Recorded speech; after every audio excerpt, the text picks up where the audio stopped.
ਸਾਂਝੀ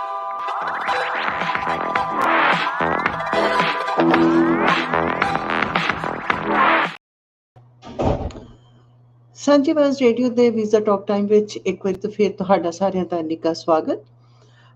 ਪ੍ਰੋਗਰਾਮ ਦੇ ਵਿੱਚ ਤੁਹਾਡੇ ਨਾਲ ਗੱਲਬਾਤ ਸਾਂਝੀ ਕੀਤੀ ਜਾਵੇਗੀ ਆਸਟ੍ਰੇਲੀਅਨ ਇਮੀਗ੍ਰੇਸ਼ਨ ਦੇ ਬਾਰੇ, ਕਿਉਂਕਿ ਤੁਹਾਨੂੰ ਪਤਾ ਹੈ ਕਿ ਆਸਟ੍ਰੇਲੀਅਨ ਸਰਕਾਰ ਖਾਸ ਤੌਰ 'ਤੇ ਮਾਈਗ੍ਰੇਸ਼ਨ ਦੇ ਰਿਲੇਟਿਡ ਬਹੁਤ ਨਵੀਆਂ ਖਬਰਾਂ, ਨਵੀਆਂ ਅਪਡੇਟਸ ਲੈ ਕੇ ਆਉਂਦੀ ਰਹਿੰਦੀ ਹੈ। ਨਿੱਤ ਨਵੀਆਂ ਤੁਸੀਂ ਵੀ ਸੁਣਦੇ ਹੋਵੋਗੇ ਅਤੇ ਅਸੀਂ ਵੀ ਤੁਹਾਨੂੰ ਨਾਲ ਦੀ ਨਾਲ ਹੀ ਅਪਡੇਟ ਕਰਦੇ ਰਹਿੰਦੇ ਹਾਂ ਇਹਨਾਂ ਖਬਰਾਂ ਬਾਰੇ। ਅਤੇ ਅੱਜ ਸਾਡੇ ਨਾਲ ਤਨਵੀ ਦੱਤ ਜੀ ਫਰੋਮ GNT ਮਾਈਗ੍ਰੇਸ਼ਨ ਹਾਜ਼ਰ ਹਨ ਇਸ ਪ੍ਰੋਗਰਾਮ ਦੇ ਵਿੱਚ, ਅਤੇ ਤੁਹਾਡੇ ਜਿਹੜੇ ਵੀ ਕੋਈ ਸਵਾਲ ਹੋਣਗੇ ਉਹਨਾਂ ਦੇ ਵੀ ਅਸੀਂ ਜਵਾਬ ਦੇਵਾਂਗੇ, ਬਟ ਜੋ ਅਪਡੇਟਸ ਨੇ ਉਹਨਾਂ ਬਾਰੇ ਗੱਲ ਕਰਾਂਗੇ, ਜੋ ਨਵੀਆਂ ਨਿਊਜ਼ ਆਈਆਂ ਨੇ ਉਹਨਾਂ ਬਾਰੇ ਗੱਲਬਾਤ ਹੋਵੇਗੀ। ਅਤੇ ਨਾਲ ਦੀ ਨਾਲ ਜੇ ਤੁਸੀਂ ਕੋਈ ਤੁਹਾਡਾ ਸਵਾਲ ਹੋਇਆ ਉਹ ਵੀ ਤੁਸੀਂ ਪੁੱਛ ਸਕਦੇ ਹੋ, ਅਤੇ ਬਟ ਇਸ ਲਾਈਵ ਸਟਰੀਮਿੰਗ ਨੂੰ ਜੇ ਤੁਸੀਂ ਲਾਈਕ ਕਰਕੇ ਸ਼ੇਅਰ ਕਰ ਦੋਗੇ ਤੇ ਜੇ ਹੋਰ ਕਿਸੇ ਦਾ ਵੀ ਕੋਈ ਸਵਾਲ ਹੋਏਗਾ ਤੇ ਉਹ ਵੀ ਸਵਾਲ ਪੁੱਛ ਲੈਣਗੇ। ਬਟ ਸਭ ਤੋਂ ਪਹਿਲਾਂ ਆਪਾਂ ਵੈਲਕਮ ਕਰ ਲੈਂਦੇ ਹਾਂ ਤਨਵੀ ਜੀ ਨੂੰ। ਤਨਵੀ ਜੀ ਵੈਲਕਮ। ਥੈਂਕ ਯੂ ਸ਼ਮਾ ਜੀ। ਹੋਰ ਸੁਣਾਓ ਕੀ ਹਾਲ ਤੁਹਾਡਾ? ਬਹੁਤ ਵਧੀਆ, ਬਿਲਕੁਲ ਠੀਕ ਠਾਕ। ਤੇ ਫਿਰ ਅਪਡੇਟਸ ਹੈ ਨਾ, ਰੋਜ਼ ਨਵੀਂ ਖਬਰ ਆਉਂਦੀ ਰਹਿੰਦੀ ਆ ਇਮੀਗ੍ਰੇਸ਼ਨ ਰਿਲੇਟਿਡ, ਹੈ ਨਾ। ਤੇ ਸਭ ਤੋਂ ਪਹਿਲਾਂ ਆਪਾਂ ਜੇ ਕੋਈ ਨਵੀਂ ਤੁਹਾਡੇ ਕੋਲ ਖਬਰ ਹੈਗੀ ਆ ਤੇ ਉਹਦੇ ਬਾਰੇ ਗੱਲਬਾਤ ਕਰ ਲੈਂਦੇ ਆ। ਤੇ ਫਿਰ ਕਿਉਂਕਿ ਹੁਣ April ਦਾ ਮੰਥ ਜਿਹੜਾ ਉਹ ਤੇ ਨੀਅਰਲੀ ਨਿਕਲ ਚੁੱਕਿਆ, ਤੇ ਫਾਈਨੈਂਸ਼ੀਅਲ ਈਅਰ ਦੇ ਵਿੱਚ ਕੀ ਹੋਇਆ, ਆਉਣ ਵਾਲੇ ਸਾਲ ਵਿੱਚ ਕੀ ਅਸੀਂ ਐਕਸਪੈਕਟ ਕਰ ਸਕਦੇ ਹਾਂ, ਉਹਦੇ ਬਾਰੇ ਗੱਲਬਾਤ ਕਰਾਂਗੇ। ਖਬਰ ਤਾਂ ਕਾਫੀ ਨੇ ਜਿਨ੍ਹਾਂ ਬਾਰੇ ਆਪਾਂ ਡਿਟੇਲ ਜਾਈਏ ਆਪਣੀ ਜਿਹੜੇ ਲੇਟਰ ਔਨ ਸੈਗਮੈਂਟ ਕਰ ਲਾਂਗੇ, ਬਟ ਮੇਨ ਦੋ ਜਿਹੜੇ ਚੇਂਜਸ ਜਿਹੜੇ ਗੁੱਡ ਐਂਡ ਅਲਾਰਮਿੰਗ ਜਿਹੜੀ ਦੋ ਚੀਜ਼ਾਂ ਆਈਆਂ ਨੇ। ਪਹਿਲੀ ਨਿਊਜ਼ੀਲੈਂਡ ਸਿਟੀਜ਼ਨਸ ਜਿਹੜੇ ਆਸਟ੍ਰੇਲੀਆ ਦੇ ਵਿੱਚ ਆ ਕੇ ਕੰਮ ਕਰਦੇ ਨੇ, ਜਿਹੜੇ ਕਿ ਆਸਟ੍ਰੇਲੀਆ ਦੀ ਪਰਮਨੈਂਟ ਰੈਜ਼ੀਡੈਂਸੀ ਸੀਕ ਕਰਦੇ ਨੇ, ਐਨੀਵਰਸਰੀ ਸਿਟੀਜ਼ਨਸ਼ਿਪ ਨੂੰ ਚੱਲਦੇ ਨੇ, ਉਹਨਾਂ ਦਾ ਲੰਬਾ ਹੁੰਦਾ। ਯੂਜੂਅਲੀ ਇਹਨਾਂ ਨੂੰ ਇੱਥੇ ਆ ਕੇ 4 ਸਾਲ ਦਾ ਸਟੇ, ਪੀਆਰ, ਫਿਰ ਅੱਗੇ ਜਾ ਕੇ ਸਿਟੀਜ਼ਨਸ਼ਿਪ ਵੱਲ ਕਰਨਾ ਪੈਂਦਾ। ਇਮੀਗ੍ਰੇਸ਼ਨ ਮਿਨਿਸਟਰ ਨੇ ਰੀਸੈਂਟਲੀ ਅਨਾਉਂਸ ਕਰਿਆ ਕਿ 1 ਜੁਲਾਈ ਤੋਂ ਇਹ ਚੇਂਜਸ ਆਉਣਗੇ ਇਹਦੇ 'ਚ, ਔਰ ਜਿਹੜੇ ਨਿਊਜ਼ੀਲੈਂਡ ਸਿਟੀਜ਼ਨ ਨੇ ਜਿਹੜੇ ਕਿ ਆਸਟ੍ਰੇਲੀਆ 'ਚ ਨੇ ਉਹਨਾਂ ਨੂੰ ਬਿਨਾਂ ਪੀਆਰ ਆਸਟ੍ਰੇਲੀਅਨ ਸਿਟੀਜ਼ਨਸ਼ਿਪ ਲੈਣ ਦਾ ਇੱਕ ਆਪਸ਼ਨ ਓਪਨ ਹੋਏਗਾ। ਦੇਰ ਆਰ ਕ੍ਰਾਈਟੀਰੀਆ, ਉਹ 4 ਸਾਲ ਉਹਨਾਂ ਨੂੰ ਆਸਟ੍ਰੇਲੀਆ 'ਚ ਰਹਿਣਾ ਜ਼ਰੂਰੀ ਹੈ, ਔਰ ਹੋਰ ਕ੍ਰਾਈਟੀਰੀਆ ਕਰਨਾ ਜ਼ਰੂਰੀ ਹੈ। But it's a good initiative, ਕਿਉਂਕਿ ਬਹੁਤ ਸਾਰੇ ਆਪਣੇ ਮਾਈਗ੍ਰੈਂਟਸ ਜਿਹੜੇ ਨੇ ਉਹ ਨਿਊਜ਼ੀਲੈਂਡ ਬੈਠੇ ਨੇ, ਜਿਹੜੇ ਕਿ ਹੁਣ ਰੀਸੈਂਟ ਤੁਹਾਨੂੰ ਦੱਸਾਂ ਤਾਂ ਮੇਰੇ ਹਸਬੈਂਡ ਦੇ ਸਕੂਲ ਫਰੈਂਡ ਨੇ ਨਿਊਜ਼ੀਲੈਂਡ ਤੋਂ ਉਨੀ ਵਿਜ਼ਿਟ ਕਰਿਆ ਸੀਗਾ ਲਾਸਟ ਵੀਕ। ਉਹ ਵੀ ਨਿਊਜ਼ੀਲੈਂਡ ਦੇ ਸਿਟੀਜ਼ਨ ਨੇ, ਕਾਫੀ 25 ਸਾਲਾਂ ਤੋਂ ਨਿਊਜ਼ੀਲੈਂਡ 'ਚ ਨੇ। Now they are planning on moving to Australia. So I think for people like those, because already ਉਹ ਨਿਊਜ਼ੀਲੈਂਡ ਔਰ ਆਸਟ੍ਰੇਲੀਆ ਦਾ work culture, general culture similar ਹੈ, ਤਾਂ ਉਹ ਉਹਨਾਂ ਲਈ ਇੱਕ ਬਹੁਤ ਵਧੀਆ ਚੀਜ਼ ਹੈ ਕਿ ਉਹਨਾਂ ਨੂੰ ਟ੍ਰਾਂਜ਼ਿਸ਼ਨ 'ਚ ਬਹੁਤ ਹੀ ਈਜ਼ੀ ਰਹੇਗਾ। So this is a good news that we have received. ਚੀਜ਼ ਜਿਹੜੀ ਆ ਉਹ 1 ਜੁਲਾਈ ਤੋਂ ਇੰਪਲੀਮੈਂਟ ਹੋਏਗੀ। ਉਹ ਤੋਂ ਪਹਿਲਾਂ ਅਗਰ ਜੇ ਤੁਸੀਂ ਐਲੀਜੀਬਲ ਹੁੰਦੇ ਹੋ ਤਾਂ ਤੁਹਾਨੂੰ ਸਿੱਧੀ ਸਿਟੀਜ਼ਨਸ਼ਿਪ ਨਹੀਂ ਮਿਲੇਗੀ, ਤੁਹਾਨੂੰ ਉਹੀ ਪੀਆਰ ਦੇ ਰੂਟ ਨਾਲ ਹੀ ਕਰਨਾ ਪੈਣਾ। ਔਰ ਜਿਹੜੀ ਚੀਜ਼ ਹੈ ਜਿਹੜੀ ਕਿ ਥੋੜੀ ਅਲਾਰਮਿੰਗ ਹੈ, ਔਰ ਜਿਹਦੇ ਬਾਰੇ ਕਾਫੀ ਜਗ੍ਹਾ ਗੱਲਾਂ ਵੀ ਹੋ ਰਹੀਆਂ ਨੇ, ਸਟੂਡੈਂਟ ਵੀਜ਼ਾ, ਸਟੂਡੈਂਟਸ ਜਿਹੜੇ ਨੇ ਆਪਣੇ ਇੰਡੀਆ ਵਾਲੇ, ਉਹਨਾਂ ਨੂੰ ਥੋੜਾ ਜਿਹਾ ਸ਼ਿਕੰਜਾ ਕੱਸਿਆ ਹੈ ਕੁਝ ਕੁ ਯੂਨੀਵਰਸਿਟੀਜ਼ ਨੇ, ਔਰ 5 ਯੂਨੀਵਰਸਿਟੀਜ਼ ਨੇ ਜਿਹੜੀਆਂ ਕਿ ਆਪਾਂ ਅੱਗੇ ਗੱਲ ਕਰਾਂਗੇ। ਉਹਨਾਂ ਨੇ ਇੰਡੀਅਨ ਸਟੂਡੈਂਟਸ ਜਿਹੜੇ ਨੇ 5 ਸਟੇਟਸ ਨੇ ਇੰਡੀਆ ਦੀ, ਪੰਜਾਬ, ਹਰਿਆਣਾ, ਉੱਤਰ ਪ੍ਰਦੇਸ਼, ਰਾਜਸਥਾਨ ਤੇ ਗੁਜਰਾਤ, ਇਹਨਾਂ ਨੂੰ ਇੱਕ ਤਰੀਕੇ ਕਹਿ ਲਓ ਕਿ ਬਲੈਕ ਲਿਸਟ ਕਰਤਾ, ਜਾਂ ਬੈਨ ਤਾਂ ਨਹੀਂ ਮੈਂ ਕਹਾਂਗੀ, ਪਰ ਕੁਛ ਹੱਦ ਤੱਕ ਇਹਨਾਂ ਨੇ ਇਹਨੂੰ ਬੋਟਮ ਆਫ ਦਾ ਪ੍ਰਾਇੋਰਟੀ ਲਿਆ ਕੇ ਕਰਤਾ ਹੈ। ਜਿਹੜੇ ਆਲਰੇਡੀ ਸਟੂਡੈਂਟ ਇੱਥੇ ਨੇ ਉਹਨਾਂ ਦੇ ਉੱਤੇ ਵੀ ਕਾਫੀ ਥਰਲੀ ਇਹ ਲੋਕ ਚੈੱਕ ਕਰ ਰਹੇ ਨੇ। ਆਈ ਥਿੰਕ ਇਹ ਜਿਹੜੀ ਚੀਜ਼ ਹੈ ਇਹ ਥੋੜੀ ਅਲਾਰਮਿੰਗ ਹੈ, ਔਰ ਇਸ ਕਰਕੇ ਅਲਾਰਮਿੰਗ ਹੈ ਕਿਉਂਕਿ ਜਿਹੜੇ ਸਟੂਡੈਂਟਸ ਆ ਚੁੱਕੇ ਨੇ ਫਿਲਹਾਲ, ਉਹਨਾਂ ਨੂੰ ਥੋੜਾ ਜਿਹਾ ਇਹਦੇ ਲਈ ਧਿਆਨ ਦੇਣਾ ਜ਼ਰੂਰੀ ਹੈ। ਬਿਕੋਜ਼ ਜੈਨੂਇਨ ਟੈਂਪਰੇਰੀ ਐਂਟਰੈਂਟ ਜਿਹੜੇ ਆਪਣੀ ਇੰਡੀਆ ਦੀ ਰੈਪੂਟੇਸ਼ਨ ਬੜੀ ਬੁਰੀ ਹੈ ਉਸ ਚੀਜ਼ ਲਈ ਕਿ ਅਸੀਂ ਜੀਟੀ ਨਹੀਂ ਮੀਟ ਕਰਦੇ। ਜੀਟੀ ਆਪਾਂ ਆਨਲਾਈਨ ਤਾਂ ਮੀਟ ਕਰ ਲੈਂਦੇ ਹਾਂ ਕਿ ਅਸੀਂ ਫਲਾਣਾ ਧਿਮਕੇ ਕਾਲਜ 'ਚ ਪੜਾਂਗੇ, ਆ ਕਰਾਂਗੇ, ਉਹ ਕਰਾਂਗੇ, but at the end of the day ਚੀਜ਼ ਆਪਾਂ ਫੋਲੋ ਨਹੀਂ ਕਰਦੇ। ਬਟ ਅਗੇਨ ਇਹਦੇ ਬਾਰੇ ਅਸੀਂ ਫਰਦਰ ਅੱਗੇ ਡਿਟੇਲ 'ਚ ਥੋੜੀ ਗੱਲ ਕਰਾਂਗੇ ਤਾਂ ਕਿ ਸਟੂਡੈਂਟਸ ਨੂੰ ਪਤਾ ਚੱਲੇ। But it's a normal thing. ਇਹ ਟ੍ਰੈਂਡ ਆਸਟ੍ਰੇਲੀਆ ਦਾ ਚੱਲਦਾ ਰਹਿੰਦਾ, ਕਦੇ ਕਿਸੇ ਕੰਟਰੀ ਦਾ, ਕਦੇ ਕਿਸੇ ਕੰਟਰੀ ਦਾ। ਪਿੱਛੇ ਇਹਨਾਂ ਨੇ ਪਾਕਿਸਤਾਨ ਨਾਲ ਐ ਕਰਿਆ ਸੀਗਾ, ਹੁਣ ਫਿਲਹਾਲ ਇੰਡੀਆ ਦੀ ਕੁਝ ਸਟੇਟਸ ਨਾਲ ਕਰ ਰਹੇ ਨੇ। But I think like I said, ਅਸੀਂ ਇਹਦੇ ਬਾਰੇ ਡਿਟੇਲ 'ਚ ਫਰਦਰ ਅੱਗੇ ਗੱਲ ਕਰਾਂਗੇ। ਬਟ ਇਹ ਦੋ ਮੇਜਰ ਜਿਹੜੀਆਂ ਚੀਜ਼ਾਂ ਨੇ ਜਿਨ੍ਹਾਂ ਨੂੰ ਨਿਊਜ਼ ਜਾਂ ਅਪਡੇਟ ਦੇ ਹਿਸਾਬ ਨਾਲ ਆਪਾਂ ਲੈ ਸਕਦੇ ਹਾਂ। So these are the 2 things that ਵਰ ਮੇਜਰ। ਤੇ ਤਨਵੀ ਜੀ, ਜਿਹੜਾ ਨਿਊਜ਼ੀਲੈਂਡ ਬਾਰੇ ਖਬਰ ਆਈ ਹੈ ਤੇ ਤੁਸੀਂ ਵੀ ਸਾਡੇ ਨਾਲ ਉਹਦੇ ਬਾਰੇ ਇਨਫੋਰਮੇਸ਼ਨ ਸਾਂਝੀ ਕੀਤੀ ਹੈ, ਉਹਦੇ ਵਿੱਚ ਥੋੜੀ ਜਿਹੀ ਹੋਰ ਜੇ ਤੁਸੀਂ ਕਲੈਰੀਫਾਈ ਕਰ ਦਿਓ ਕਿ ਜਿਹੜੇ ਆਲਰੇਡੀ ਆਸਟ੍ਰੇਲੀਆ ਦੇ ਵਿੱਚ ਨਿਊਜ਼ੀਲੈਂਡਰਸ ਰਹਿ ਰਹੇ ਨੇ, ਕਿ ਉਹਨਾਂ ਵਾਸਤੇ ਜ਼ਿਆਦਾ ਸੌਖਾ ਹੈ ਜਾਂ ਜਿਹੜੇ ਨਿਊਜ਼ੀਲੈਂਡ ਤੋਂ ਹੁਣ ਸੋਚ ਰਹੇ ਨੇ, ਜਿਸ ਤਰ੍ਹਾਂ ਤੁਸੀਂ ਦੱਸਿਆ ਕਿ ਤੁਹਾਡੇ ਹਸਬੈਂਡ ਦੇ ਫਰੈਂਡ ਨੇ ਉਹ ਸੋਚ ਰਹੇ ਨੇ, ਉਹਨਾਂ ਵਾਸਤੇ ਆਸਾਨ ਆ, ਜਾਂ ਕਿ ਜਿਹੜੇ ਆਲਰੇਡੀ ਇੱਥੇ ਜਿਹਨਾਂ ਨੂੰ ਆਪਾਂ ਔਨਸ਼ੋਰ ਕਹਿ ਸਕਦੇ ਹਾਂ ਆਏ ਹੋਏ ਨੇ ਆਲਰੇਡੀ, ਉਹਨਾਂ ਵਾਸਤੇ ਆਸਾਨ ਆ? ਇਹਦਾ ਇੱਕ ਕ੍ਰਾਈਟੇਰੀਆ ਹੈ ਸ਼ਮਾ ਜੀ, ਬਹੁਤ ਸਾਰੇ ਕ੍ਰਾਈਟੇਰੀਆਜ਼ ਰੱਖੇ ਸੀਗੇ, ਇਨਕਮ ਥ੍ਰੈਸ਼ੋਲਡ ਪਾਇਆ ਸੀਗਾ, 4 ਸਾਲ ਦੇ ਸਟੇ ਦੀ ਇਹਨਾਂ ਦੀ ਰਿਕੁਆਇਰਮੈਂਟ ਸੀਗੀ। ਉਹ 4 ਸਾਲ ਦਾ ਸਟੇ ਵਾਲਾ ਪਾਰਟ ਤਾਂ ਹੈਗਾ, ਔਰ ਜਿਹੜੇ ਬਾਕੀ ਕ੍ਰਾਈਟੇਰੀਆਜ਼ ਨੇ ਉਹ ਪੂਰੇ ਕਰਨੇ ਇਹਨਾਂ ਨੂੰ ਜ਼ਰੂਰੀ ਨੇ, ਪਰ ਉਹਦੇ 'ਚ ਇਹ ਹੁੰਦਾ ਸੀਗਾ ਟ੍ਰੈਂਡ ਕਿ ਵੀ ਪਹਿਲਾਂ ਉਹਨਾਂ ਨੂੰ ਕਿ ਪਹਿਲਾਂ ਉਹਨਾਂ ਨੂੰ ਆਸਟ੍ਰੇਲੀਆ ਆ ਕੇ 4 ਸਾਲ ਰਹਿ ਕੇ ਫਿਰ ਉਹ ਤੋਂ ਬਾਅਦ ਪਰਮਨੈਂਟ ਰੈਜ਼ੀਡੈਂਸੀ ਵੱਲ ਜਾਣਾ ਪੈਂਦਾ ਸੀਗਾ, ਜਿਹੜੀ ਕਿ ਯੂਜੂਅਲੀ 189 ਵੀਜ਼ਾ ਦੇ ਥਰੂ ਪੈਂਦੀ ਸੀਗੀ। ਜਦੋਂ 189 ਵੀਜ਼ਾ ਦਾ ਜਾਂ ਇਮੀਗ੍ਰੇਸ਼ਨ ਦੇ ਵਿੱਚ ਕੋਟਾ ਆਉਂਦਾ ਸੀਗਾ ਇਹ ਲੋਕੇਸ਼ਨ ਦਾ, ਤਾਂ 189 ਦੀ ਅੱਧੀਆਂ ਸੀਟਾਂ ਜਿਹੜੀਆਂ ਨਿਊਜ਼ੀਲੈਂਡ ਸਟਰੀਮ ਦੇ ਵੱਲ ਜਾਂਦੀਆਂ ਹੁੰਦੀਆਂ ਸੀਗੀਆਂ। ਆਈ ਥਿੰਕ ਉਹ ਜਿਹੜੇ ਕੈਟੇਗਰੀ ਦੇ ਵਿੱਚ ਲੋਕ ਨੇ ਉਹਨਾਂ ਲਈ ਫਾਇਦਾ, ਜਿਹੜੇ ਨਵੇਂ ਆ ਰਹੇ ਨੇ ਉਹਨਾਂ ਨੂੰ ਇਸ ਤਰੀਕੇ ਫਾਇਦਾ ਹੈ ਕਿ ਉਹਨਾਂ ਨੂੰ ਹੁਣ ਆ ਕੇ ਜ਼ਿਆਦਾ ਲੰਬੀ ਦੇਰ ਤੱਕ ਸਿਟੀਜ਼ਨਸ਼ਿਪ ਲਈ ਨਹੀਂ ਰੁਕਣਾ ਪੈਣਾ। For them, they can come here, 4 ਸਾਲ ਵਾਲਾ ਕ੍ਰਾਈਟੇਰੀਆ ਆਪਣਾ ਮੀਟ ਕਰਕੇ, ਬਾਕੀ ਦਾ ਇਨਕਮ ਕ੍ਰਾਈਟੇਰੀਆ ਸਾਰਾ ਕੁਝ ਜਦੋਂ ਮੀਟ ਕਰ ਲੈਂਦੇ ਨੇ ਤਾਂ ਉਹ ਸਿੱਧਾ ਸਿਟੀਜ਼ਨਸ਼ਿਪ ਵੱਲ ਜਾ ਸਕਦੇ ਨੇ। ਸੋ ਨਵੇਂ ਆਉਣ ਵਾਲੇ ਲੋਕਾਂ ਲਈ ਜ਼ਰੂਰ 4 ਸਾਲ ਦਾ ਅੱਗੇ ਟਾਈਮ ਲੱਗੇਗਾ, ਪਰ ਉਹ 4 ਸਾਲ ਜਿਹੜਾ ਉਹਨਾਂ ਨੂੰ ਸਿਟੀਜ਼ਨਸ਼ਿਪ ਦੇ ਵੱਲ ਥੋੜਾ ਜ਼ਿਆਦਾ ਛੇਤੀ ਲੈ ਕੇ ਜਾਏਗਾ, ਕਿਉਂਕਿ ਯੂਜੂਅਲੀ ਸਿਟੀਜ਼ਨਸ਼ਿਪ ਦਾ ਕ੍ਰਾਈਟੇਰੀਆ ਇਦਾਂ ਹੁੰਦਾ ਕਿ ਤੁਸੀਂ ਆਸਟ੍ਰੇਲੀਆ ਦੇ ਵਿੱਚ ਟੈਂਪਰੇਰੀ ਪਲੱਸ 1 ਸਾਲ ਦੇ ਪਰਮਨੈਂਟ ਵੀਜ਼ਾ ਤੇ ਟੋਟਲ 4 ਸਾਲ ਹੋਣੇ ਚਾਹੀਦੇ ਹੋ। ਉਹਨਾਂ 'ਚ ਸਾਲਾਂ 'ਚ 3 ਸਾਲ ਟੈਂਪਰੇਰੀ ਵੀਜ਼ਾ ਤੇ ਰਹੇ ਹੋ ਔਰ 1 ਸਾਲ ਪਰਮਨੈਂਟ ਰੈਜ਼ੀਡੈਂਟ ਵੀਜ਼ਾ ਤੇ ਰਹੇ ਹੋ, ਤਾਂ ਤੁਸੀਂ ਸਿਟੀਜ਼ਨਸ਼ਿਪ ਲਈ ਕੁਆਲੀਫਾਈ ਕਰਦੇ ਹੋ। Plus again there are certain criteria, but ਮੋਟੇ ਤੌਰ ਤੇ ਜੇ ਆਪਾਂ ਗੱਲ ਕਰੀਏ ਤਾਂ ਇਹ ਹੈ। ਸੋ ਆਈ ਥਿੰਕ ਇੱਥੇ ਜੇ ਆਪਾਂ ਦੇਖੀਏ ਤਾਂ ਉਹ ਜਿਹੜਾ 1 ਸਾਲ ਐਡੀਸ਼ਨਲ ਦਾ ਪਰਮਨੈਂਟ ਰੈਜ਼ੀਡੈਂਸ ਦੇ ਉੱਤੇ ਕੱਟਣਾ ਹੈ, plus the processing of the PR, ਉਹ ਜਿਹੜਾ ਤੁਹਾਡਾ ਉਹ ਟੋਟਲ ਸਕਿਪ ਆਊਟ ਹੋ ਜਾਏਗਾ, ਟੋਟਲ ਨਿਕਲ ਜਾਏਗਾ। So it will expedite the process, but right this point in time ਉਹਨਾਂ ਲੋਕਾਂ ਲਈ ਫਾਇਦੇਮੰਦ ਹੈ ਜਿਹੜੇ ਕਿ ਇੱਥੇ ਆਲਰੇਡੀ ਸੈਟਲਡ ਨੇ, ਜਿਹੜੇ 4 ਸਾਲ ਕ੍ਰਾਈਟੇਰੀਆ ਜਾਂ ਤਾਂ ਪੂਰੀ ਕਰਨ ਵਾਲੇ ਨੇ ਜਾਂ ਕਰ ਚੁੱਕੇ ਨੇ। ਤਨਵੀ ਜੀ, ਤੁਹਾਨੂੰ ਲੱਗਦਾ ਹੈ ਕਿ ਇਹ ਜਿਹੜੀ ਜੋ ਇਹ ਨਿਊਜ਼ੀਲੈਂਡਰਸ ਵਾਸਤੇ ਇਹਨਾਂ ਨੇ ਈਜ਼ੀ ਕਰ ਦਿੱਤਾ ਆ ਪੀਆਰ ਦਾ ਪਾਥਵੇ, ਇਹ ਜਿਹੜੀ ਲੇਬਰ ਸ਼ਾਰਟੇਜ ਚੱਲ ਰਹੀ ਸੀ ਉਹਦਾ ਉਹ ਰੀਜ਼ਨ ਹੈ, ਜਾਂ ਇਹਦੇ ਪਿੱਛੇ ਤੁਹਾਨੂੰ ਲੱਗਦਾ ਕਿ ਕੋਈ ਹੋਰ ਰੀਜ਼ਨ ਵੀ ਹੋ ਸਕਦਾ? ਆਈ ਥਿੰਕ ਆਪਾਂ ਲੇਬਰ ਸ਼ਾਰਟੇਜ ਨੂੰ ਇੱਕ ਤਰੀਕੇ ਇਸ ਚੀਜ਼ ਵੱਲ ਲੈ ਸਕਦੇ ਹਾਂ, it is one of the reasons. ਪਰ ਜੇ ਤੁਸੀਂ ਇੱਕ ਚੀਜ਼ ਦੱਸਾਂ ਮੈਂ ਤੁਹਾਨੂੰ, ਤੁਸੀਂ ਜੇ ਸਟੈਟਸ ਦੇਖੋ ਨਾ ਤਾਂ ਆਸਟ੍ਰੇਲੀਆ ਦੇ ਵਿੱਚੋਂ ਡਿਪੋਰਟ ਹੋਣ ਵਾਲਾ ਵੀ ਨੰਬਰ ਸਭ ਤੋਂ ਜ਼ਿਆਦਾ ਨਿਊਜ਼ੀਲੈਂਡ ਸਿਟੀਜ਼ਨਸ ਦਾ ਹੀ ਹੁੰਦਾ, ਜਿਹੜੇ I mean again I'm not pointing any particular section of the society, but ਬਹੁਤ ਸਾਰੇ ਜਿਹੜੇ ਕਿ ਕੈਰੈਕਟਰ ਗਰਾਊਂਡਸ ਤੇ ਵੀਜ਼ਾਸ ਕੈਂਸਲ ਹੁੰਦੇ ਨੇ ਜਾਂ ਰਿਫਿਊਜ਼ ਹੁੰਦੇ ਨੇ, ਜਾਂ ਬਾਈਕਰਸ ਜਾਂ ਨਾਲ। ਸੋ ਆਈ ਥਿੰਕ ਉਹ ਜਿਹੜੇ ਸਾਰੇ ਦੇ ਸਾਰੇ ਨੇ ਉਹ ਨਿਊਜ਼ੀਲੈਂਡ ਦੇ ਹੀ ਹੁੰਦੇ ਨੇ। So I think what is going to happen here is ਕਿ ਜਿਹੜੀ ਆਪਾਂ ਲੇਬਰ ਸ਼ਾਰਟੇਜ ਦੀ ਗੱਲ ਕਰਦੇ ਹਾਂ ਤਾਂ ਬਿਕੋਜ਼ ਨਿਊਜ਼ੀਲੈਂਡ ਵਾਲੇ ਆਲਰੇਡੀ ਆਸਟ੍ਰੇਲੀਅਨ, ਇੱਥੇ ਆਸਟ੍ਰੇਲੀਆ ਦੇ ਔਰ ਨਿਊਜ਼ੀਲੈਂਡ ਦੇ ਵਿੱਚ ਕੀ ਚੱਲਦਾ, ANZ ਐਨਸਕੋ ਕੋਡ ਆਪਾਂ ਕਹਿ ਲੈਂਦੇ ਹੁੰਦੇ ਆ, ਜਾਂ ਐਨਸਕੋ ਕਲਾਸੀਫਿਕੇਸ਼ਨ ਆਕੂਪੇਸ਼ਨ, ਸੋ ਸਿਮਿਲਰ ਹੀ ਉਹਨਾਂ ਦੇ ਇੱਕ ਤਰੀਕੇ ਸਿਸਟਮਸ ਨੇ।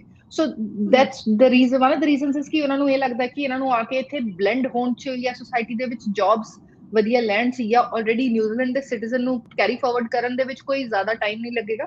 So I think that is also one of the reasons. But New Zealanders have always been a part of the migration programme. ਜਿੱਦਾਂ ਕਿ ਮੈਂ ਦੱਸਿਆ 189 ਵੀਜ਼ਾ ਜਿਹੜਾ ਕੀ ਪੈਂਦਾ ਹੈ ਉਹ ਨਿਊਜ਼ੀਲੈਂਡ ਸਿਟੀਜ਼ਨ ਲਈ ਅਲੱਗ ਕੈਟੇਗਰੀ ਦਾ ਪੈਂਦਾ ਹੈ, ਔਰ ਨਾਰਮਲ ਜਿਹੜੇ ਪੁਆਇੰਟਸ ਬੇਸਡ ਵਾਲੇ ਬੱਚੇ ਹੁੰਦੇ ਨੇ ਉਹਨਾਂ ਦੇ ਲਈ ਅਲੱਗ ਪੈਂਦਾ ਹੈ।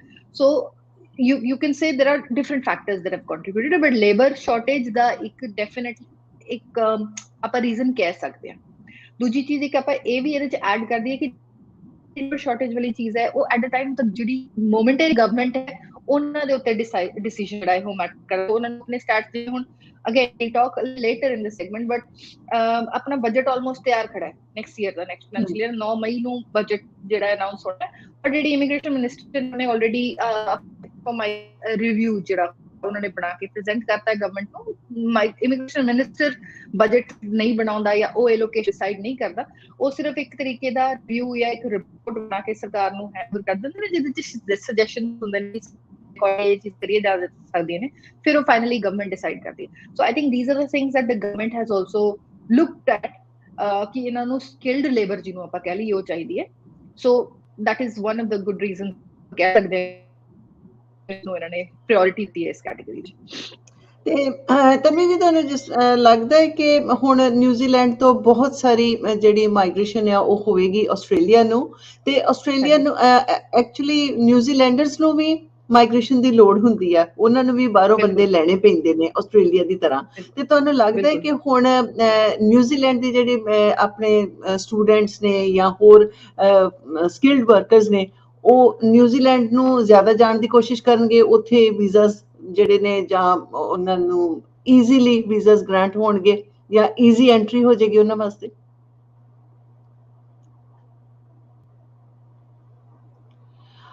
ਹਾਂਜੀ, ਆਈ ਥਿੰਕ ਮੈਨੂੰ ਲੱਗਦਾ ਕਿ ਤਨਵੀ ਜੀ ਦੇ ਨੈਟਵਰਕ 'ਚ ਥੋੜੀ ਪ੍ਰੋਬਲਮ ਚੱਲ ਰਹੀ ਹੈ, ਤੇ ਜਦੋਂ ਹੀ ਉਹਨਾਂ ਦਾ ਨੈਟਵਰਕ ਰਨ ਹੁੰਦਾ। ਹਾਂਜੀ ਸੌਰੀ ਸੀਮਾ ਜੀ, ਮੈਂ ਡ੍ਰੌਪ ਆਊਟ ਹੋ ਗਈ ਸੀ ਥੋੜੀ। ਹਾਂਜੀ, ਮੈਂ ਜਿਹੜੀ ਤੁਸੀਂ ਨਿਊਜ਼ੀਲੈਂਡ ਦੀ ਮਾਈਗ੍ਰੇਸ਼ਨ ਦੀ ਗੱਲ ਕਰ ਰਹੇ ਹੋ, ਨਿਊਜ਼ੀਲੈਂਡ ਨੇ ਪਿੱਛੇ ਜੇ ਮਾਈਗ੍ਰੇਸ਼ਨ ਦੇ ਵਿੱਚ ਕਾਫੀ ਬੜੇ ਆਈਡ ਸੇ ਪਾਥਵੇਜ਼ ਕੱਢੇ ਸੀਗੇ ਆਪਣੇ ਨਿਊਜ਼ੀਲੈਂਡ ਦੇ ਵਿੱਚ ਹੀ ਜਿਹੜੇ ਮਾਈਗ੍ਰੈਂਟਸ ਨੇ ਉਹਨਾਂ ਨੂੰ ਸੈਟਲ ਕਰਨ ਲਈ, ਕਿਉਂਕਿ ਜਿਹੜੇ TR ਦੇ ਉੱਤੇ ਸੀਗੇ ਕਾਫੀ ਸਾਰਿਆਂ ਨੂੰ ਉਹਨਾਂ ਨੇ ਓਵਰਨਾਈਟ ਕਹਿਤਾ ਸੀਗਾ ਕਿ ਤੁਸੀਂ but at the same time ਅਸੀਂ ਇਸ ਚੀਜ਼ ਨੂੰ ਇਗਨੋਰ ਨਹੀਂ ਕਰ ਸਕਦੇ ਕਿ ਨਿਊਜ਼ੀਲੈਂਡ ਦੀ ਮਾਈਗ੍ਰੇਸ਼ਨ ਆਸਟ੍ਰੇਲੀਆ ਦੇ ਇਕੁਇਵਲੈਂਟ ਹੀ ਔਖੀ ਹੈ। ਸੋ ਅਸੀਂ ਇਹ ਨਹੀਂ ਕਹਿ ਸਕਦੇ ਕਿ it will B N easy route for people ਕਿ ਤੁਸੀਂ ਨਿਊਜ਼ੀਲੈਂਡ ਥਰੂ ਆ ਕੇ ਆਸਟ੍ਰੇਲੀਆ ਆ ਸਕਦੇ ਹੋ। ਐਂਡ ਅਸੀਂ ਕਈ ਵਾਰੀ ਹਰ ਵਾਰੀ ਮੈਂ ਆਪਣੇ ਪ੍ਰੋਗਰਾਮ 'ਚ ਅਸੀਂ ਇਹ ਮੈਂਸ਼ਨ ਕਰਿਆ ਸੌਰੀ ਕਿ New Zealand Australia, thank you, New Zealand Australia Canada and now UK has also been added to this list. ਇਹ ਸਾਈਕਲਸ 'ਚ ਚੱਲਦੇ ਨੇ, ਤਾਂ ਜਦੋਂ ਟ੍ਰੈਂਡ ਇੱਕ ਕੰਟਰੀ ਦਾ ਹੁੰਦਾ ਤਾਂ ਦੂਜੀ ਥੋੜੀ ਜਿਹੀ ਡਿਫਿਕਲਟ ਹੁੰਦੀ ਹੈ। But I think you are right, New Zealand is a second choice after somebody has not been able to get their desired course or admission in Australia, ਤਾਂ ਲੋਕਾਂ ਨੂੰ ਇਹ ਚੋਇਸ ਲੱਗਦੀ ਹੈ, which is again now turning out to be a good option, ਕਿਉਂਕਿ ਜੇ ਤੁਸੀਂ New Zealand ਦੇ ਸਿਟੀਜ਼ਨ ਵੀ ਇਵੈਂਚੁਅਲੀ ਬਣ ਜਾਓਗੇ ਤੇ ਤੁਹਾਨੂੰ ਆਸਟ੍ਰੇਲੀਆ ਦੇ ਵਿੱਚ ਰਾਹ ਬਣਨਾ ਸੌਖਾ ਹੋ ਜਾਏਗਾ। ਦੂਜੀ ਚੀਜ਼ ਜਿਹੜੀ ਮੈਂ ਆਬਜ਼ਰਵ ਕਰੀ, I am not professional in New Zealand migration, ਜੇ ਅਸੀਂ ਉਹਨਾਂ ਦੀ ਕੁਝ ਕੁ ਪਾਲਿਸੀਜ਼ ਦੇਖੀਏ, ਇਹਨਾਂ ਦੀ ਪੇਰੈਂਟ ਪਾਲਿਸੀ ਬੜੀ ਵਧੀਆ ਰਹੀ ਹੈ ਪਾਸਟ ਦੇ ਵਿੱਚ। People have had their parents migrate to New Zealand on the parent visas। अपनी ऑस्ट्रेलिया ਦੀ ਬਹੁਤ ਸਖਤ ਹੈ, even with paid permanent residency। ਜੇ ਅਸੀਂ ਪੇਰੈਂਟਸ ਦੇਖੀਏ ਉਹਨੂੰ ਵੀ 5-5 ਸਾਲ ਲਾ ਰਹੇ ਨੇ, ਔਰ ਜੇ ਆਪਾਂ ਅਨਪੇਡ ਦੀ ਗੱਲ ਕਰੀਏ ਤਾਂ 30 ਸਾਲ ਦੀ waiting, which is totally absurd। 30 ਸਾਲ ਤੱਕ ਪੇਰੈਂਟਸ ਨੂੰ ਕਿਊ 'ਚ ਲਾ ਕੇ ਰੱਖਣਾ, barely people would actually even opt for that। So I think that is also one of the things that would encourage people to go for New Zealand।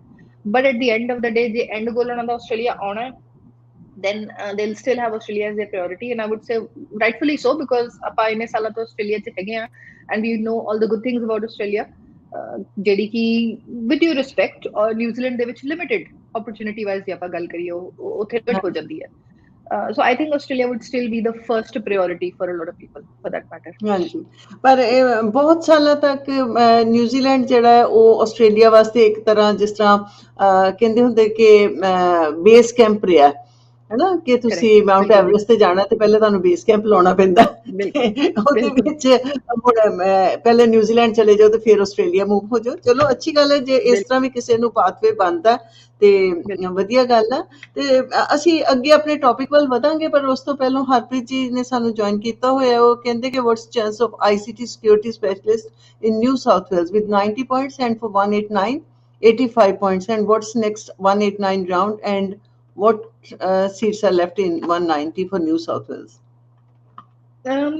ਇੱਕ ਇੱਕ ਕਰਕੇ ਮੈਂ ਉਹਨਾਂ ਦੇ ਕੁਐਸਚਨ ਨੂੰ ਐਡਰੈਸ ਕਰਦੀ ਹਾਂ। ਸਭ ਤੋਂ ਪਹਿਲਾਂ ਤਾਂ 189 ਨੂੰ ਜੇ ਗੱਲ ਕਰੀਏ, 189 ਅਸੀਂ ਪਹਿਲਾਂ ਵੀ ਸ਼ੋਅ 'ਚ ਵੀ ਗੱਲ ਕਰੀ ਹੈ, ਮੈਂ ਅਦਰਵਾਈਜ਼ ਵੀ ਦੱਸਿਆ ਕਿ 189 ਉਦੋਂ ਰਾਊਂਡ ਕੰਡਕਟ ਹੁੰਦਾ ਜਦੋਂ ਇਹਨਾਂ ਕੋਲ ਇਨਫ EOIs ਹੁੰਦੀਆਂ ਨੇ ਸਿਸਟਮ 'ਚ।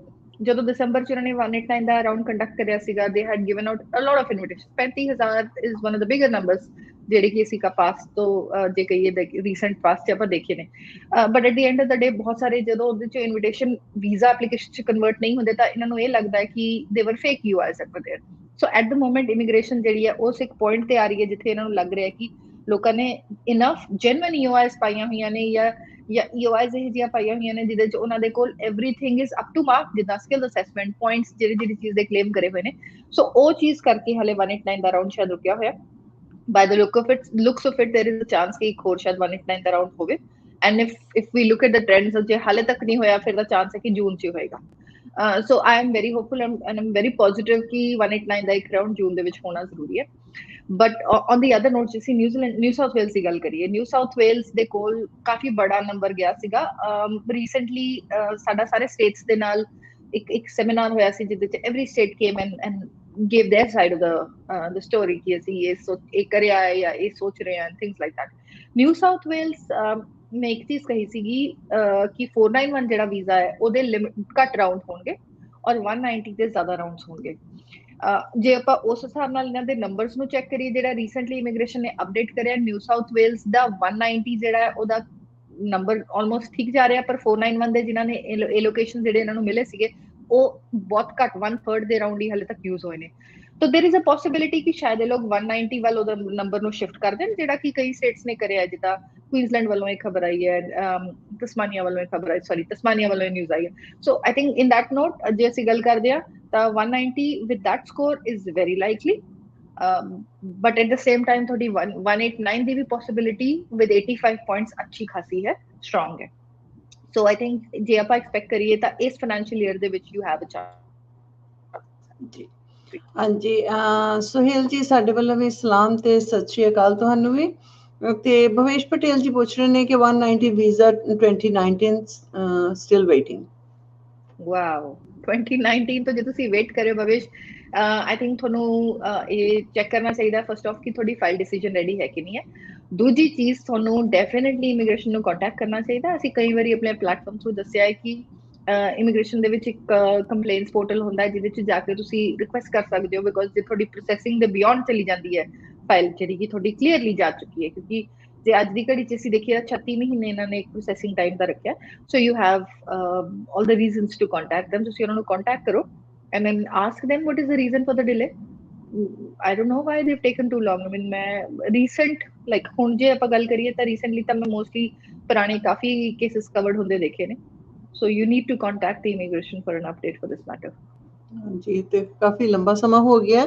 ਤੇ ਭਵੇਸ਼ ਪਟੇਲ ਜੀ ਕਹਿ ਰਹੇ ਨੇ ਕਿ October 22 contacted submitted on 3rd November 2022. फिर ठीक है भवेश, कोई बात नहीं। I think you still can contact them again, because even though the case officer was allocated to your file and उन्होंने आके आपकी रिक्वेस्ट आपको भेजी थी एंड आपने डॉक्यूमेंट सबमिशन डाल दिया होगा, but at the same note I would say medical and PCC of course, but at the same note I am saying कि बिकॉज 36 मंथ्स जो कि इनका रेगुलर प्रोसेसिंग टाइम है उससे ज्यादा आपका टाइम हो चुका है, you better contact them and ask them for an update. अब तो उसको भी 6 महीने हो गए बात को। ਜੀ, ਤੇ ਤਨਵੀ ਜੀ, ਜਿਸ ਤਰ੍ਹਾਂ ਕਿ ਹੁਣ ਆਸਟ੍ਰੇਲੀਅਨ ਫਾਈਨੈਂਸ਼ੀਅਲ ਈਅਰ ਦੇ 2 ਮਹੀਨੇ ਤੇ ਕੁਝ ਕੁ ਦਿਨ ਹੀ ਬਾਕੀ ਰਹੇ ਨੇ, ਤੇ ਇਹਦੇ ਵਿੱਚ ਆਪਾਂ ਕੀ ਐਕਸਪੈਕਟ ਕਰ ਸਕਦੇ ਹਾਂ ਮਤਲਬ ਕਿ ਇਮੀਗ੍ਰੇਸ਼ਨ ਦੇ ਰਿਲੇਟਡ? ਜੇ ਅਸੀਂ ਸ਼ਮਲ ਦੀ ਗੱਲ ਕਰੀਏ ਐਲੋਕੇਸ਼ਨਸ ਦੀ, ਇਮੀਗ੍ਰੇਸ਼ਨ ਰੈਗੂਲਰ ਇੰਟਰਵਲਸ ਤੇ ਜਿਹੜੀ ਹੈ ਅਪਡੇਟਸ ਪਾਉਂਦੀ ਰਹਿੰਦੀ ਹੈ। ਸਕਿੱਲ ਸਿਲੈਕਟ ਇਮੀਗ੍ਰੇਸ਼ਨ ਦਾ ਜਿਹੜਾ ਪੋਰਟਲ ਹੈ ਉਹਦੇ ਵਿੱਚ ਹਰ ਸਟੇਟ ਦੇ ਕਿੰਨੇ ਹਾਲੇ ਤੱਕ ਇਨਵੀਟੇਸ਼ਨਸ ਆ ਚੁੱਕੇ ਨੇ ਜਾਂ ਕਿੰਨੇ ਇੱਕ ਰਿਮੇਨਿੰਗ ਨੇ, ਉਹਦਾ ਡਾਟਾ ਪਿਆ ਹੁੰਦਾ। ਹੁਣ ਜੇ ਉਸ ਹਿਸਾਬ ਨਾਲ ਆਪਾਂ ਗੱਲ ਕਰੀਏ ਤਾਂ western Australia, new South Wales, Victoria, ਬਹੁਤ ਸਾਰੇ ਸਟੇਟਸ ਨੇ ਜਿਨ੍ਹਾਂ ਦਾ ਹਾਲੇ ਕਾਫੀ ਕੋਟਾ ਪਿਆ। Even Queensland for that matter, I would say कि हाले तक कुइनजलैंड ने भी by the looks of it अपना मसा 50% कोटा यूज करिया। जो ਆਪਾਂ ਉਸ ਚੀਜ਼ ਨੂੰ ਦੇਖੀਏ and looking at the time, ਸਿਰਫ ਰਫਲੀ 2 ਮਹੀਨੇ plus a few days remaining in the financial year, so there is a chance ਕਿ ਜਿਹੜੇ states ਨੇ ਉਹ last ਦੇ ਕੁਝ rounds ਕਾਫੀ big ਕਰਨਗੇ। and like I said, people ਹੁਣ ਤਾਂ ਆਪਾਂ ਪਾਸ ਚ ਵੀ ਕਿੰਨੀ ਵਾਰੀ ਕਹਿ ਚੁੱਕੇ ਕਿ ਹੁਣ ਇਸ ਟਾਈਮ ਤਾਂ ਕਿਸੇ ਵੀ ਸਟੇਟ ਚ ਮੂਵ ਕਰਨ ਦਾ ਟਾਈਮ ਨਹੀਂ ਹੈ। wherever you are you stay there, because ਤੁਹਾਡੇ ਆਪਣੀ ਸਟੇਟ ਦੇ ਵਿੱਚ ਹੀ ਬਹੁਤ ਸਪੈਸ਼ਲੀ ਜੇ ਆਪਾਂ ਨਿਊ ਸਾਊਥ ਵੇਲਸ ਦੀ ਗੱਲ ਕਰੀਏ, new South Wales always and always make sure that ਇਹਨਾਂ ਦਾ ਸਾਰਾ ਕੋਟਾ ਐਗਜ਼ੌਸਟ ਹੋਏ। ਔਰ ਜੇ ਆਪਾਂ ਦੇਖੀਏ ਔਰ 491 ਦਾ ਇਹਨਾਂ ਦਾ ਸਿਰਫ 1/3 ਕੋਟਾ ਐਗਜ਼ੌਸਟ ਹੋਇਆ। And top it up with the fact ਕਿ ਜਿਹੜੇ ਰੀਜਨਲ ਏਰੀਆਜ਼ ਨੇ ਦੇ ਆਲਮੋਸਟ ਬੈਗਿੰਗ ਦ ਗਵਰਨਮੈਂਟ ਕਿ ਸਾਡੇ ਕੋਲ ਮਾਈਗ੍ਰੈਂਟਸ ਭੇਜੋ, ਓਪਨ ਆਰਮਸ ਨਾਲ ਉਹ ਵੇਟ ਕਰ ਰਹੇ ਨੇ ਕਿ ਅਸੀਂ ਤੁਹਾਨੂੰ ਵੈਲਕਮ ਕਰਾਂਗੇ, ਸਾਡੇ ਕੋਲ skilled migrants ਦੀ ਬਹੁਤ ਜ਼ਿਆਦਾ ਕਮੀ ਹੋਈ ਵੀ ਹੈ। So I think that way it's safe. Hopefully New South Wales ਦੇ 491 ਦੇ ਜੋ ਵੀ ਰਿਮੇਨਿੰਗ ਰਾਉਂਡਸ ਨੇ, ਜਾਂ ਤਾਂ ਉਹ ਬਹੁਤ ਵੱਡੇ ਹੋਣਗੇ ਜਾਂ ਫਿਰ ਉਹਨਾਂ ਦਾ ਨੰਬਰ ਜਿਹੜਾ 190 ਵੱਲ ਸਵਿਚ ਹੋ ਕੇ 190 ਵੱਲ ਜ਼ਿਆਦਾ ਜਾਏਗਾ। ਸੋ ਆਈ ਥਿੰਕ ਜੇ ਤੁਸੀਂ ਆਪਣੀ ਸਹੀ ਤਰੀਕੇ ਨਿਊ ਸਾਊਥ ਵੇਲਸ ਦੀ EOI ਪਾਈ ਹੈ, you will have a chance for it. Victoria ਨੇ ਵੀ ਆਪਣਾ ਅਪਡੇਟ ਦਿੱਤਾ ਸੀਗਾ। ਵਿਕਟੋਰੀਆ ਨੇ ਕਿਹਾ ਸਾਡੇ ਕੋਲ 491 ਦੀ ਬੜੀ ਲਿਮਿਟਡ ਸੀਟਸ ਰਹਿ ਗਈਆਂ ਨੇ, but 190 ਸਾਡੇ ਕੋਲ ਹਾਲੇ ਪਿਆ ਫਿਰ ਵੀ, ਲਾਈਕ ਬਸ 1,500 ਇਹਨਾਂ ਕੋਲ ਸੀਟ ਸੀਗੀਆਂ। The good thing about that is कि विक्टोरिया 190 देने से ज्यादा प्रोएक्टिव है rather than 491, on the country ਅਸੀਂ ਇਹ ਵੀ ਦੇਖੀਏ ਵਿਕਟੋਰੀਆ ਨੇ ਇਹ ਰੀਸੈਂਟ ਆ ਕੇ ਜਦੋਂ ਅਪਡੇਟ ਦਿੱਤਾ ਸੀਗਾ ਕਿ ਸਾਡੇ ਕੋਲ ਹੁਣ 491 ਵੀ ਜੇ ਕੋਈ ਐਪਲੀਕੇਸ਼ਨ ਪਾਉਣਾ ਚਾਹੁੰਦਾ ਹੈ they can be staying anywhere in Victoria, ਚਾਹੇ ਤੁਸੀਂ ਮੈਲਬਨ CBD ਦੇ ਵਿੱਚ ਰਹਿੰਦੇ ਹੋ ਤਾਂ ਵੀ ਤੁਸੀਂ ਰੀਜਨਲ 491 ਵੀਜ਼ਾ ਪਾ ਸਕਦੇ ਹੋ, ਤੁਹਾਨੂੰ ਕੋਈ ਜੌਬ ਦੀ ਜ਼ਰੂਰਤ ਨਹੀਂ ਹੈ, ਤੁਹਾਨੂੰ ਕੋਈ ਰਿਹਾਇਸ਼ ਪ੍ਰੂਫ ਦੀ ਲੋੜ ਨਹੀਂ ਹੈ ਰੀਜਨਲ ਦੇ ਦਿਖਾਉਣ ਦੀ। So I think that looks to be an indication ਕਿ a state is very desperate right now in terms of keeping people in Victoria. So Victoria ਦੇ ਵਿੱਚ ਵੀ again there are chances ਕਿ Victoria ਦੇ ਵੱਲੋਂ ਵੀ ਕਾਫੀ ਅੱਛਾ ਰਿਸਪੌਂਸ ਰਹੇਗਾ। Western Australia will have good rounds, western Australia ਨੇ ਕੰਟੀਨਿਊਅਲ ਰੱਖਿਆ, ਵਿੱਚੋਂ ਵੈਸਟਰਨ ਆਸਟ੍ਰੇਲੀਆ ਨੇ 190 ਦੇ ਇੱਕ ਦੋ ਰਾਉਂਡਸ ਨਹੀਂ ਕਰੇ ਸੀਗੇ ਬਟ ਦੈਨ ਸੌਰੀ 491 ਦੇ ਨਹੀਂ ਕਰੇ ਸੀਗੇ, 190 ਦੇ ਹੀ ਕਰੇ ਸੀਗੇ, but I think they'll pick it up, so ਬਹੁਤ ਚਾਂਸ ਹੈ।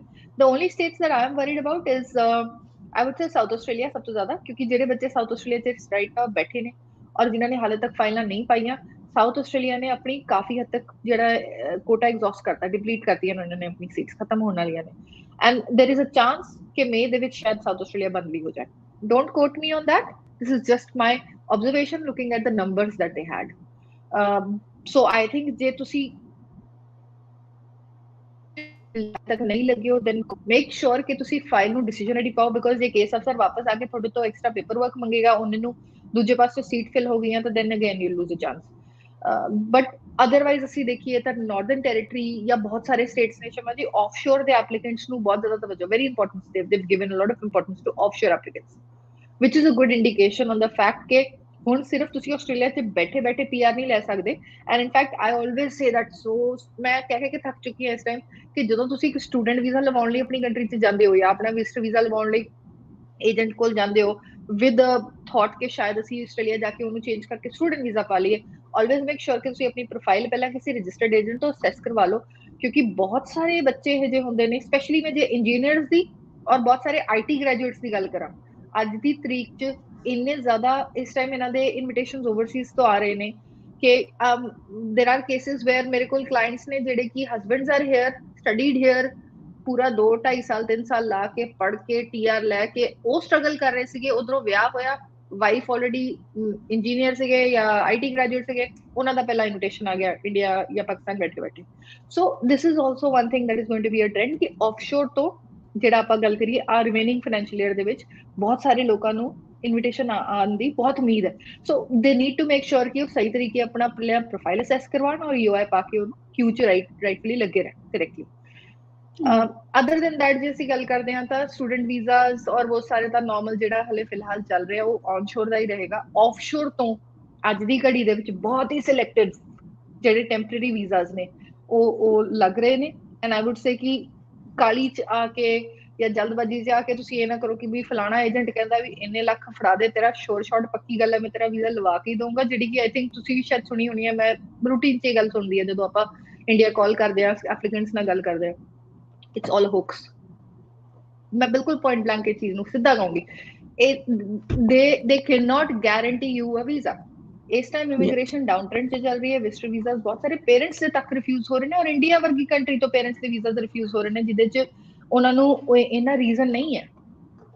ਕੁਝ ਕੰਟਰੀਜ਼ ਇਹਦੀਆਂ ਨੇ ਜਿਹਦੇ 'ਚ ਪੇਰੈਂਟਸ ਦੇ ਵੀਜ਼ਾ ਤੋਂ ਰਿਫਿਊਜ਼ ਤਾਂ ਕਰਦੇ ਨੇ ਕਿਉਂਕਿ ਉਹਨਾਂ ਨੂੰ ਲੱਗਦਾ ਹੈ ਕਿ ਸ਼ਾਇਦ ਪੇਰੈਂਟਸ ਇੱਥੇ ਆ ਕੇ ਰੈਫਿਊਜੀ ਵੀਜ਼ਾ ਜਾਂ ਹੋਰ ਕੋਈ ਵੀਜ਼ਾ ਪਾ ਲੈਣਗੇ। ਸੋ ਆਈ ਥਿੰਕ ਜੇ ਆਪਾਂ ਇਹ ਗੱਲ ਕਰੀਏ ਤਾਂ ਇਸ ਟਾਈਮ ਵਿਜ਼ਟਰ ਵੀਜ਼ਾ ਦਾ ਟ੍ਰੈਂਡ ਥੋੜਾ ਜਿਹਾ ਲੋ ਹੈ। ਯੰਗਰ ਏਜ ਗਰੁੱਪ ਲਈ ਤਾਂ ਚਾਂਸ ਹੀ ਨਹੀਂ ਹੈ ਹਾਲੇ ਬਿਲਕੁਲ ਵੀ ਵਿਜ਼ਟਰ ਵੀਜ਼ਾ ਲਈ, ਬਿਲਕੁਲ ਵੀ ਰਿਸਕ ਨਾ ਲਿਓ because that will ruin your process in future। Because ਜੇ ਤੁਸੀਂ ਅੱਜ ਵਿਜ਼ਟਰ ਵੀਜ਼ਾ ਰਿਫਿਊਜ਼ਲ ਕਰਾ ਲੋਗੇ ਕੱਲ ਨੂੰ ਸਟੂਡੈਂਟ ਵੀਜ਼ਾ ਲੱਗਦਾ ਵੀ ਹੋਇਆ ਤਾਂ ਵੀ ਉਹ ਅੱਗੇ GT ਨੂੰ ਇੰਪੈਕਟ ਕਰੇਗਾ, ਤੁਹਾਡੀ ਚੀਜ਼ ਨੂੰ ਪ੍ਰੋਬਲਮ ਆਏਗੀ, ਹਰ ਕੰਟਰੀ 'ਚ ਪ੍ਰੋਬਲਮ ਆਏਗੀ। I think these are the main things ਜੇ ਅਸੀਂ ਗੱਲ ਕਰੀਏ ਇਨ ਟਰਮਸ ਆਫ ਜਿਹੜਾ ਹੁਣ ਰਿਮੇਨਿੰਗ ਫਾਈਨੈਂਸ਼ੀਅਲ ਈਅਰ ਹੈ। ਜੀ ਤਨਵੀ ਜੀ, ਭਵੇਸ਼ ਪਟੇਲ ਜੀ ਕਹਿ ਰਹੇ ਨੇ ਕਿ ma'am please tell me how to contact DHA because ਇਹਨਾਂ ਦੇ ਏਜੰਟ ਨੇ ਕਿਹਾ ਕਿ we didn't contact only wait. Why can we not contact? ਜੇ ਤੁਹਾਡੀ ਫਾਈਲ ਗਲੋਬਲ ਪ੍ਰੋਸੈਸਿੰਗ ਟਾਈਮ ਤੋਂ ਉੱਤੇ ਚਲੀ ਗਈ ਹੈ, ਜਿਹੜੀ ਕਿ by what I remember if my memory serves me right, last ਜੋ ਮੈਂ ਦੇਖਿਆ ਸੀਗਾ ਤਾਂ ਇੱਕ ਐਸਟੀਮੇਟਡ 3-3.25 ਸਾਲ ਦਾ ਵੇਟ ਪੀਰੀਅਡ ਸੀਗਾ। So then if I was your agent I would definitely contact the department। otherwise ਤੁਸੀਂ ਆਪ ਆਪਣੇ ਆਪ ਕਰ ਸਕਦੇ ਹੋ because ਤੁਹਾਡੀ ਫਾਈਲ ਦੇ ਵਿੱਚ ਦੋ ਲੋਕਾਂ ਨੂੰ ਅਥਾਰਟੀ ਹੁੰਦੀ ਹੈ, either you have an authority or your agent has an authority because you've given them the authority। now that does not mean that you cannot contact the department। ਹਾਲਾਂਕਿ I discourage applicants to contact the department without consenting with their agent, because agent knows where the process is sitting. Probably thodi file di kuch cheezan hai you're not presenting to us, which your agent might know how to deal with. But I would say ki if everything is straightforward, there's no complication, it is a direct file, you can go to global feedback unit on the Department of Home Affairs website, and you can lodge a complaint in there. And complaint, again, I'm telling you, like previously told, it's not a complaint, it's just a mode through which you can actually put a query regarding your case. That's it. So they'll respond to you, they'll respond to your agent. So I think this is one thing that you can take. But if you think there is a complication in your file, there was some documentation which was I don't know, points नहीं ठीक present हुए सी जो भी चीज है, then I would say wait, because again, like I said, थोड़े agent ਦੇ ਨਾਲ ਗੱਲ करके ਉਹਨਾਂ ਨੂੰ ਪੁੱਛ के कि if you don't have an issue, should I actually contact the department? Can I do it? Would you be okay with that? Then that would be a better thing to do. ਹਾਂਜੀ, ਮੇਰਾ ਖਿਆਲ ਹੈ ਤਨਵੀ ਜੀ ਇਹ ਵੀ ਬਹੁਤ ਜ਼ਰੂਰੀ ਹੈ applicant ਨੂੰ ਇਸ ਚੀਜ਼ ਦੀ ਨੌਲੇਜ ਹੋਵੇ ਕਿ ਉਹਨਾਂ ਨੇ ਸਿਰਫ ਮਤਲਬ ਕਿ ਡਿਪੈਂਡੈਂਟ ਹੋਣਾ ਆ ਏਜੰਟ ਦੇ ਉੱਪਰ, ਜਾਂ ਕਿ ਉਹ ਆਪ ਵੀ ਇਕੁਇਰੀ ਕਰ ਸਕਦੇ ਆ। ਤੇ ਇਹੋ ਚੀਜ਼ਾਂ ਮੇਰਾ ਖਿਆਲ ਹੈ ਕਿ ਐਪਲੀਕੈਂਟ ਨੂੰ ਏਜੰਟ ਚੂਜ਼ ਕਰਨ ਤੋਂ ਪਹਿਲਾਂ ਵੀ ਥੋੜਾ ਜਿਹਾ ਜ਼ਰੂਰ ਪੁੱਛ ਲੈਣਾ ਚਾਹੀਦਾ ਹੈ ਕੌਣ ਰਿਫਰ ਕਰ ਰਿਹਾ ਹੈ, ਕਿਸ ਤਰ੍ਹਾਂ ਆਪਣਾ ਏਜੰਟ ਚੂਜ਼ ਕਰਨਾ। ਤੇ ਤੁਸੀਂ ਦੱਸ ਰਹੇ ਸੀਗੇ ਕਿ ਜੀ ਜਿਹੜੇ ਏਜੰਟ ਦੀ ਵੀ, ਜਿਵੇਂ ਸੌਰੀ ਮੈਂ ਕੁਇਕਲੀ ਇੱਥੇ ਮੈਂਸ਼ਨ ਕਰਨ ਜਾਂਦੀ, ਏਜੰਟ ਦੇ ਵਿੱਚ ਵੀ ਜਦੋਂ ਆਪਾਂ ਗੱਲ ਕਰਦੇ ਹਾਂ, ਜਦੋਂ ਰਜਿਸਟਰਡ ਮਾਈਗ੍ਰੇਸ਼ਨ ਏਜੰਟ ਹੁੰਦੇ ਆ, ਸਾਡੇ ਕੋਲ ਇੱਕ ਤਰੀਕੇ ਆਬਲੀਗੇਸ਼ਨ ਕਹਿ ਲਓ ਸਾਡੀ ਹੁੰਦੀ ਹੈ, that we need to keep you aware of your process। ਅਸੀਂ ਲੁਕ ਕੇ ਕੰਮ ਨਹੀਂ ਕਰ ਸਕਦੇ ਕਿ okay we won't tell you ਹੋ ਜਾਏਗਾ ਬਸ ਤੁਹਾਡਾ ਕੰਮ, ਕੋਈ ਗੱਲ ਨਹੀਂ ਤੁਸੀਂ ਚਿੰਤਾ ਨਾ ਕਰੋ। That's not how the system works, especially when we have the bodies who are actually ਸਾਨੂੰ ਇੱਕ ਤਰੀਕੇ they're looking at our performances or ਸਾਨੂੰ regulate ਕਰ ਰਹੀਆਂ ਨੇ। So you can always ask for your file from your agent। From my side, I think ਮੇਰੇ ਸਾਰੇ clients ਇਸ ਚੀਜ਼ ਦੇ ਲਈ 100% ਤੁਹਾਨੂੰ confirm ਕਰਨਗੇ ਕਿ whenever it comes to a presentation of a file, I do not proceed without the consent of my applicant after they've gone through all the file and seen ki haan theek hai, it looks good, you can go now। File is being presented with my expertise, but my client knows each and everything, every step of the way kyunki ਉਹਨਾਂ ਦੀ file ਚ ਕੀ ਚੱਲ ਰਿਹਾ। So this is how you should probably also expect your agent to deal with you। I wouldn't say ਕਿ ਹਰ ਰੋਜ਼ phone ਚੱਕ ਕੇ ਤੁਸੀਂ ਉਹਨਾਂ ਨੂੰ ਕਹੋ ਕਿ ਹਾਂਜੀ ਹੁਣ ਅੱਜ ਦੱਸੋ ਕੀ ਹੋਇਆ, ਅੱਜ ਦੱਸੋ ਕੀ ਹੋਇਆ, but you have all the rights and reasons to contact them after a few weeks or a few months if things are being delayed to see what's happening। ਜੀ ਤੇ ਤੈਨੂੰ ਜੇ ਆਪਾਂ ਅਗਲੇ ਸਵਾਲ ਵੱਲੇ ਵੀ ਚੱਲਾਂਗੇ, ਬਟ ਉਸ ਤੋਂ ਪਹਿਲਾਂ ਜਿਸ ਤਰ੍ਹਾਂ ਕਿ ਆਪਾਂ ਗੱਲ ਹੀ ਕਰ ਰਹੇ ਹਾਂ ਕਿ ਕਈ ਵੀਜ਼ਾ ਮਤਲਬ ਕਿ ਉਸ ਤਰ੍ਹਾਂ ਕਹਿ ਦਿੰਦੇ ਕਿ ਹਾਂਜੀ ਤੁਸੀਂ ਉੱਥੇ ਚੱਲ ਜਾਓ, ਤੁਹਾਡਾ ਵੀਜ਼ਾ ਉੱਥੇ ਐਕਸਟੈਂਡ ਹੋ ਜਾਏਗਾ, ਜਾਂ ਤੁਹਾਡਾ ਵੀਜ਼ਾ ਜਿਹੜਾ ਆ ਉਹ ਹੋਰ ਕਿਸੇ ਵੀਜ਼ਾ ਦੇ ਵਿੱਚ ਕਨਵਰਟ ਕਰ ਦਾਂਗੇ ਤੇ ਉੱਥੇ PR ਹੋ ਜਾਏਗੀ। ਮੈਂ ਰੀਸੈਂਟਲੀ ਦੇਖ ਰਹੀ ਸੀ ਵੀਡੀਓਜ਼ ਕਿ ਕਹਿ ਰਹੇ ਸੀਗੇ ਆਈ ਡੋਂਟ ਨੋ ਕਿ ਉਹ ਰਜਿਸਟਰਡ ਮਾਈਗ੍ਰੇਸ਼ਨ ਏਜੰਟ ਹੈ ਵੀ ਜਾਂ ਨਹੀਂ, ਤੇ ਉਹ ਕਹਿ ਰਹੇ ਸੀਗੇ ਆਸਟ੍ਰੇਲੀਆ ਦੇ ਵਿੱਚ ਜੀ ਤੁਸੀਂ ਜੇ ਇੰਗਲਿਸ਼ ਸਿੱਖਣ ਆਉਣਾ ਤੇ ਉਹਦੇ ਬੇਸ ਤੇ ਤੁਹਾਨੂੰ ਵੀਜ਼ਾ ਮਿਲ ਜਾਣਾ, ਈਵਨ ਕਿ ਤੁਹਾਡੀ ਏਜ ਦਾ ਵੀ ਕੋਈ ਪ੍ਰੋਬਲਮ ਨਹੀਂ ਹੈਗੀ, ਜੇ ਤੁਹਾਡੇ ਪੇਰੈਂਟਸ ਨੇ ਇੰਗਲਿਸ਼ ਸਿੱਖਣੀ ਹੈ ਤੇ ਉਹਨਾਂ ਨੂੰ ਵੀ ਵੀਜ਼ਾ ਮਿਲ ਜਾਏਗਾ। ਕੁਝ ਇਸ ਤਰ੍ਹਾਂ ਦੀਆਂ ਵੀ ਖਬਰਾਂ ਚੱਲ ਰਹੀਆਂ, ਉਹਦੇ ਬਾਰੇ ਵੀ ਜ਼ਰੂਰ ਤੁਸੀਂ ਥੋੜਾ ਜਿਹਾ ਚਾਨਣਾ ਪਾ ਦਿਓ। ਸ਼ਮਾ ਜੀ ਗੱਲ ਠੀਕ ਹੈ, I mean I wouldn't say ਕਿ completely it's not it's a false statement ਜਾਂ lie ਹੈ, ਬਿਲਕੁਲ ਗੱਲ ਗਲਤ ਨਹੀਂ ਹੈਗੀ। ਬਟ ਆਈ ਥਿੰਕ ਜਦੋਂ ਆਪਾਂ ਗੱਲ ਕਰਦੇ ਹਾਂ ਆਸਟ੍ਰੇਲੀਆ ਦੇ ਵਿੱਚ ਵੀਜ਼ਾ ਲੱਗਣ ਦੀ, ਆਪਣੀ ਕੰਟਰੀ ਦੇ ਇੱਕ ਤਰੀਕੇ ਅਸੀਂ ਕਹਿ ਲਈਏ ਕਿ ਰੈਂਕਿੰਗ ਦੇ ਉੱਤੇ ਬਹੁਤ ਡਿਪੈਂਡ ਕਰਦਾ। ਹੁਣ ਜੇ ਆਪਾਂ ਸਾਊਥ ਅਮਰੀਕਨ ਕੰਟਰੀਜ਼ ਦੀ ਗੱਲ ਕਰੀਏ, ਕੋਲੰਬੀਅਨਸ ਹੋ ਗਏ ਜਾਂ ਹੋਰ ਜਿਹੜੇ ਸਾਊਥ ਅਮਰੀਕਾ ਤੋਂ ਜਿਹੜੇ ਲੋਕ ਆਉਂਦੇ ਨੇ ਇੱਥੇ ਪੜ੍ਹਨ ਲਈ, ਉਹਨਾਂ ਦਾ ਇੰਗਲਿਸ਼ ਲਈ ਵੀਜ਼ਾ ਲੱਗਦਾ, ਨੋ ਪ੍ਰੋਬਲਮਸ, ਫਟਾਫਟ ਵੀਜ਼ਾ ਲੱਗਦਾ, ਫਟਾਫਟ ਇੱਥੇ ਆਉਂਦੇ ਨੇ, they can continue to study English, extend ਕਰਵਾਉਣ, that's fine, it makes sense. They do not have English as a major language, and then they go to other countries to do so. A lot of people from Europe have the same system. But when it comes to India, it is very difficult कि ਅਸੀਂ ਸਿਰਫ ਔਰ ਸਿਰਫ English ਦੇ basis ਤੇ ਉੱਥੇ visa ਲਾਈਏ। ਮੈਂ ਨਹੀਂ ਕਹਿੰਦੀ ਕਿ ਨਹੀਂ ਹੁੰਦਾ, every once in a while maybe there is a case ਜਿੱਥੇ ਸਿਰਫ ਐਲੀਕੋਸ ਜਾਂ ਇੰਗਲਿਸ਼ ਪੜ੍ਹਨ ਲਈ ਬੱਚੇ ਇੱਥੇ ਆਉਂਦੇ ਨੇ, but to be very honest, I think that is more for people who are here, ਜਿੱਦਾਂ ਵਿਜ਼ਿਟਰ ਵੀਜ਼ੇ ਤੇ ਆਏ ਹੋਏ ਨੇ, ਜੇ ਉਹਨਾਂ ਨੇ ਇੱਥੇ ਆ ਕੇ ਇੰਗਲਿਸ਼ ਸਿੱਖਣ ਲਈ ਵੀਜ਼ਾ ਲੈਣਾ ਹੈ or they just want to stay here, and a lot of times they actually go ahead and pick a course, ज़्यादा पैसे नहीं खर्चने, ज़्यादा पढ़ाई नहीं करनी, and you know whatever their options, whatever their priorities are, people do go for that। but ਅਸੀਂ main चीज़ ये देखने हैं कि ਉਹਦੀ probability of visa कितनी है, conversion है कि नहीं है।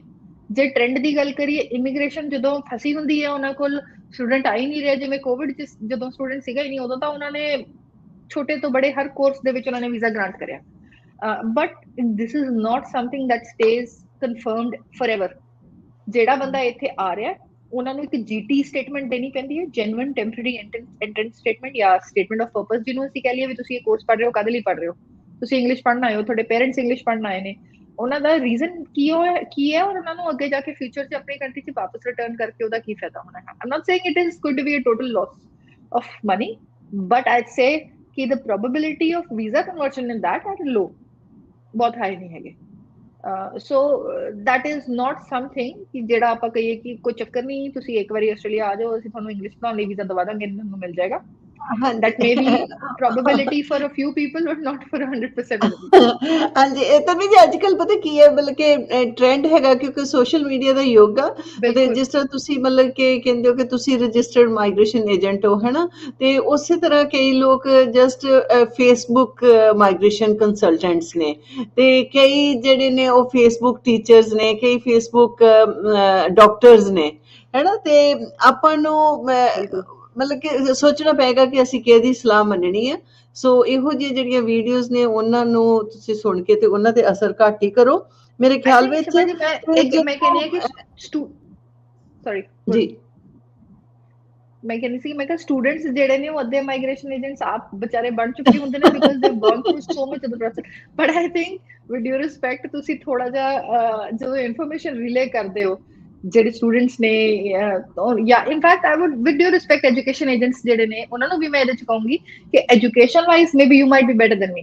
ਆਈ ਕੈਨ ਨਾਟ ਡੈਫੀਨਿਟਲੀ, ਮੈਂ ਇਹਦੇ ਚ ਡਿਬੇਟ ਹੀ ਨਹੀਂ ਕਰਦੀ। ਤੁਸੀਂ ਜਿਹੜੀ ਯੂਨੀਵਰਸਿਟੀ ਹੈ ਜਿੱਦਾਂ ਅਸੀਂ ਪ੍ਰੋਬੇਬਲੀ, ਕਿਉਂਕਿ ਸਾਡਾ ਸਾਰਾ ਫੋਕਸ ਮਾਈਗ੍ਰੇਸ਼ਨ ਤੇ ਹੈ, for me I'll eat, sleep, drink, everything migration. Like literally, मैंने कोई भी खबर सुनती है, my mind automatically connects that to migration. So I think ਜਦੋਂ ਅਸੀਂ ਗੱਲ ਆ ਜਾਂਦੀ ਹੈ, it's a future of somebody ਜਿਹੜੀ ਆਪਾਂ ਗੱਲ ਕਰ ਰਹੇ ਹਾਂ, probably ਜਿਹੜੀ ਮੈਂ ਖੁਦ ਆਪਣੇ process through ਲੰਘੀ ਸੀਗੀ, ਉਦੋਂ ਕੁਝ ਹੋਰ ਕੰਮ ਸੀਗਾ, ਅੱਜ ਕੁਝ ਹੋ ਰਿਹਾ, ਅੱਜ ਕੋਈ ਹੋਰ state ਚੱਲ ਰਹੀ ਹੈ। So I can't just go ahead and say ਕਿ ਆਉਣ ਵਾਲੇ ਬੱਚਿਆਂ ਨੂੰ ਕਿ ਹੁਣ ਤੁਸੀਂ ਐਂ ਕਰੋ, ਤੁਸੀਂ ਫਲਾਣੀ ਕੋਰਸ ਫਲਾਣੇ ਕਾਲਜ ਚ ਲੈ ਲਓ ਔਰ ਤੁਹਾਡੀ PR ਪੱਕੀ ਗੱਲ ਆ ਜਾਏਗੀ। This is not how it works. But again ਬੱਚੇ ਬਹੁਤ ਸਿਆਣੇ ਹੋ ਗਏ ਨੇ, ਬਿਲੀਵ ਕਰੋ। ਮੇਰੇ ਕੋਲ ਇੰਨੇ ਸਟੂਡੈਂਟਸ ਆਉਂਦੇ ਨੇ ਜਿਹੜੇ ਹਲੇ ਅਕਤੂਬਰ ਨਵੰਬਰ ਦੇ ਵਿੱਚ ਆਏ ਨੇ on student visa, they just come to Australia and started studying. ਉਹ ਪਹਿਲੇ ਦਿਨੋਂ ਆ ਕੇ ਕਹਿੰਦੇ ਨੇ ਵੀ ਜੀ ਅਸੀਂ ਰਜਿਸਟਰਡ ਮਾਈਗ੍ਰੇਸ਼ਨ ਏਜੰਟ ਨਾਲ ਗੱਲ ਕਰਕੇ ਐਟਲੀਸਟ ਇੱਕ ਪਾਥ ਡਰਾ ਕਰਨਾ ਚਾਹੁੰਦੇ ਆ, ਤਾਂ ਕਿ ਇਸ ਲਈ ਜੇ 2 ਸਾਲ ਤੁਰਨਾ ਤਾਂ ਉਹਦੇ ਤੇ ਤੁਰ ਕੇ ਇਵੈਂਚੁਅਲੀ ਉੱਥੇ ਰੀਚ ਕਰ ਸਕੀਏ ਗੋਲ ਵੱਲ। ਬਿਲਕੁਲ। ਸਾਨੂੰ ਤਨਵੀ ਜੀ, ਹਰਪ੍ਰੀਤ ਜੀ ਪੁੱਛ ਰਹੇ ਨੇ ਕਿ ma'am why EA is taking time for skill assessment even for fast track and what are the chances for 190 New South Wales or 491 New South Wales for engineering professional NEC and holding 80 points? Harpreet ji ਤੁਹਾਡੇ points ਠੀਕ ਨੇ, ਆਈ wouldn't say they are bed points, but ਜੇ ਆਪਾਂ ਗੱਲ ਕਰੀਏ fast track ਦੀ, ਇਸ time ਸਾਰੀ authorities ਜਿਹੜੀਆਂ ਨੇ ਪ੍ਰਾਇੋਰਟੀ ਪ੍ਰੋਸੈਸਿੰਗ ਦੇ ਵਿੱਚ ਬਹੁਤ ਸਲੋ ਚੱਲ ਰਹੀਆਂ ਨੇ। Same goes for engineers Australia. Accounting the priority processing almost sorry authorities ਨੇ ਬੰਦ ਕਰਤੀ ਹੈ, ਜਿਨ੍ਹਾਂ ਨੇ ਰੱਖੀ ਹੈ ਉਹਨਾਂ ਨੇ ਵੀ ਇਹਨਾਂ ਨੇ।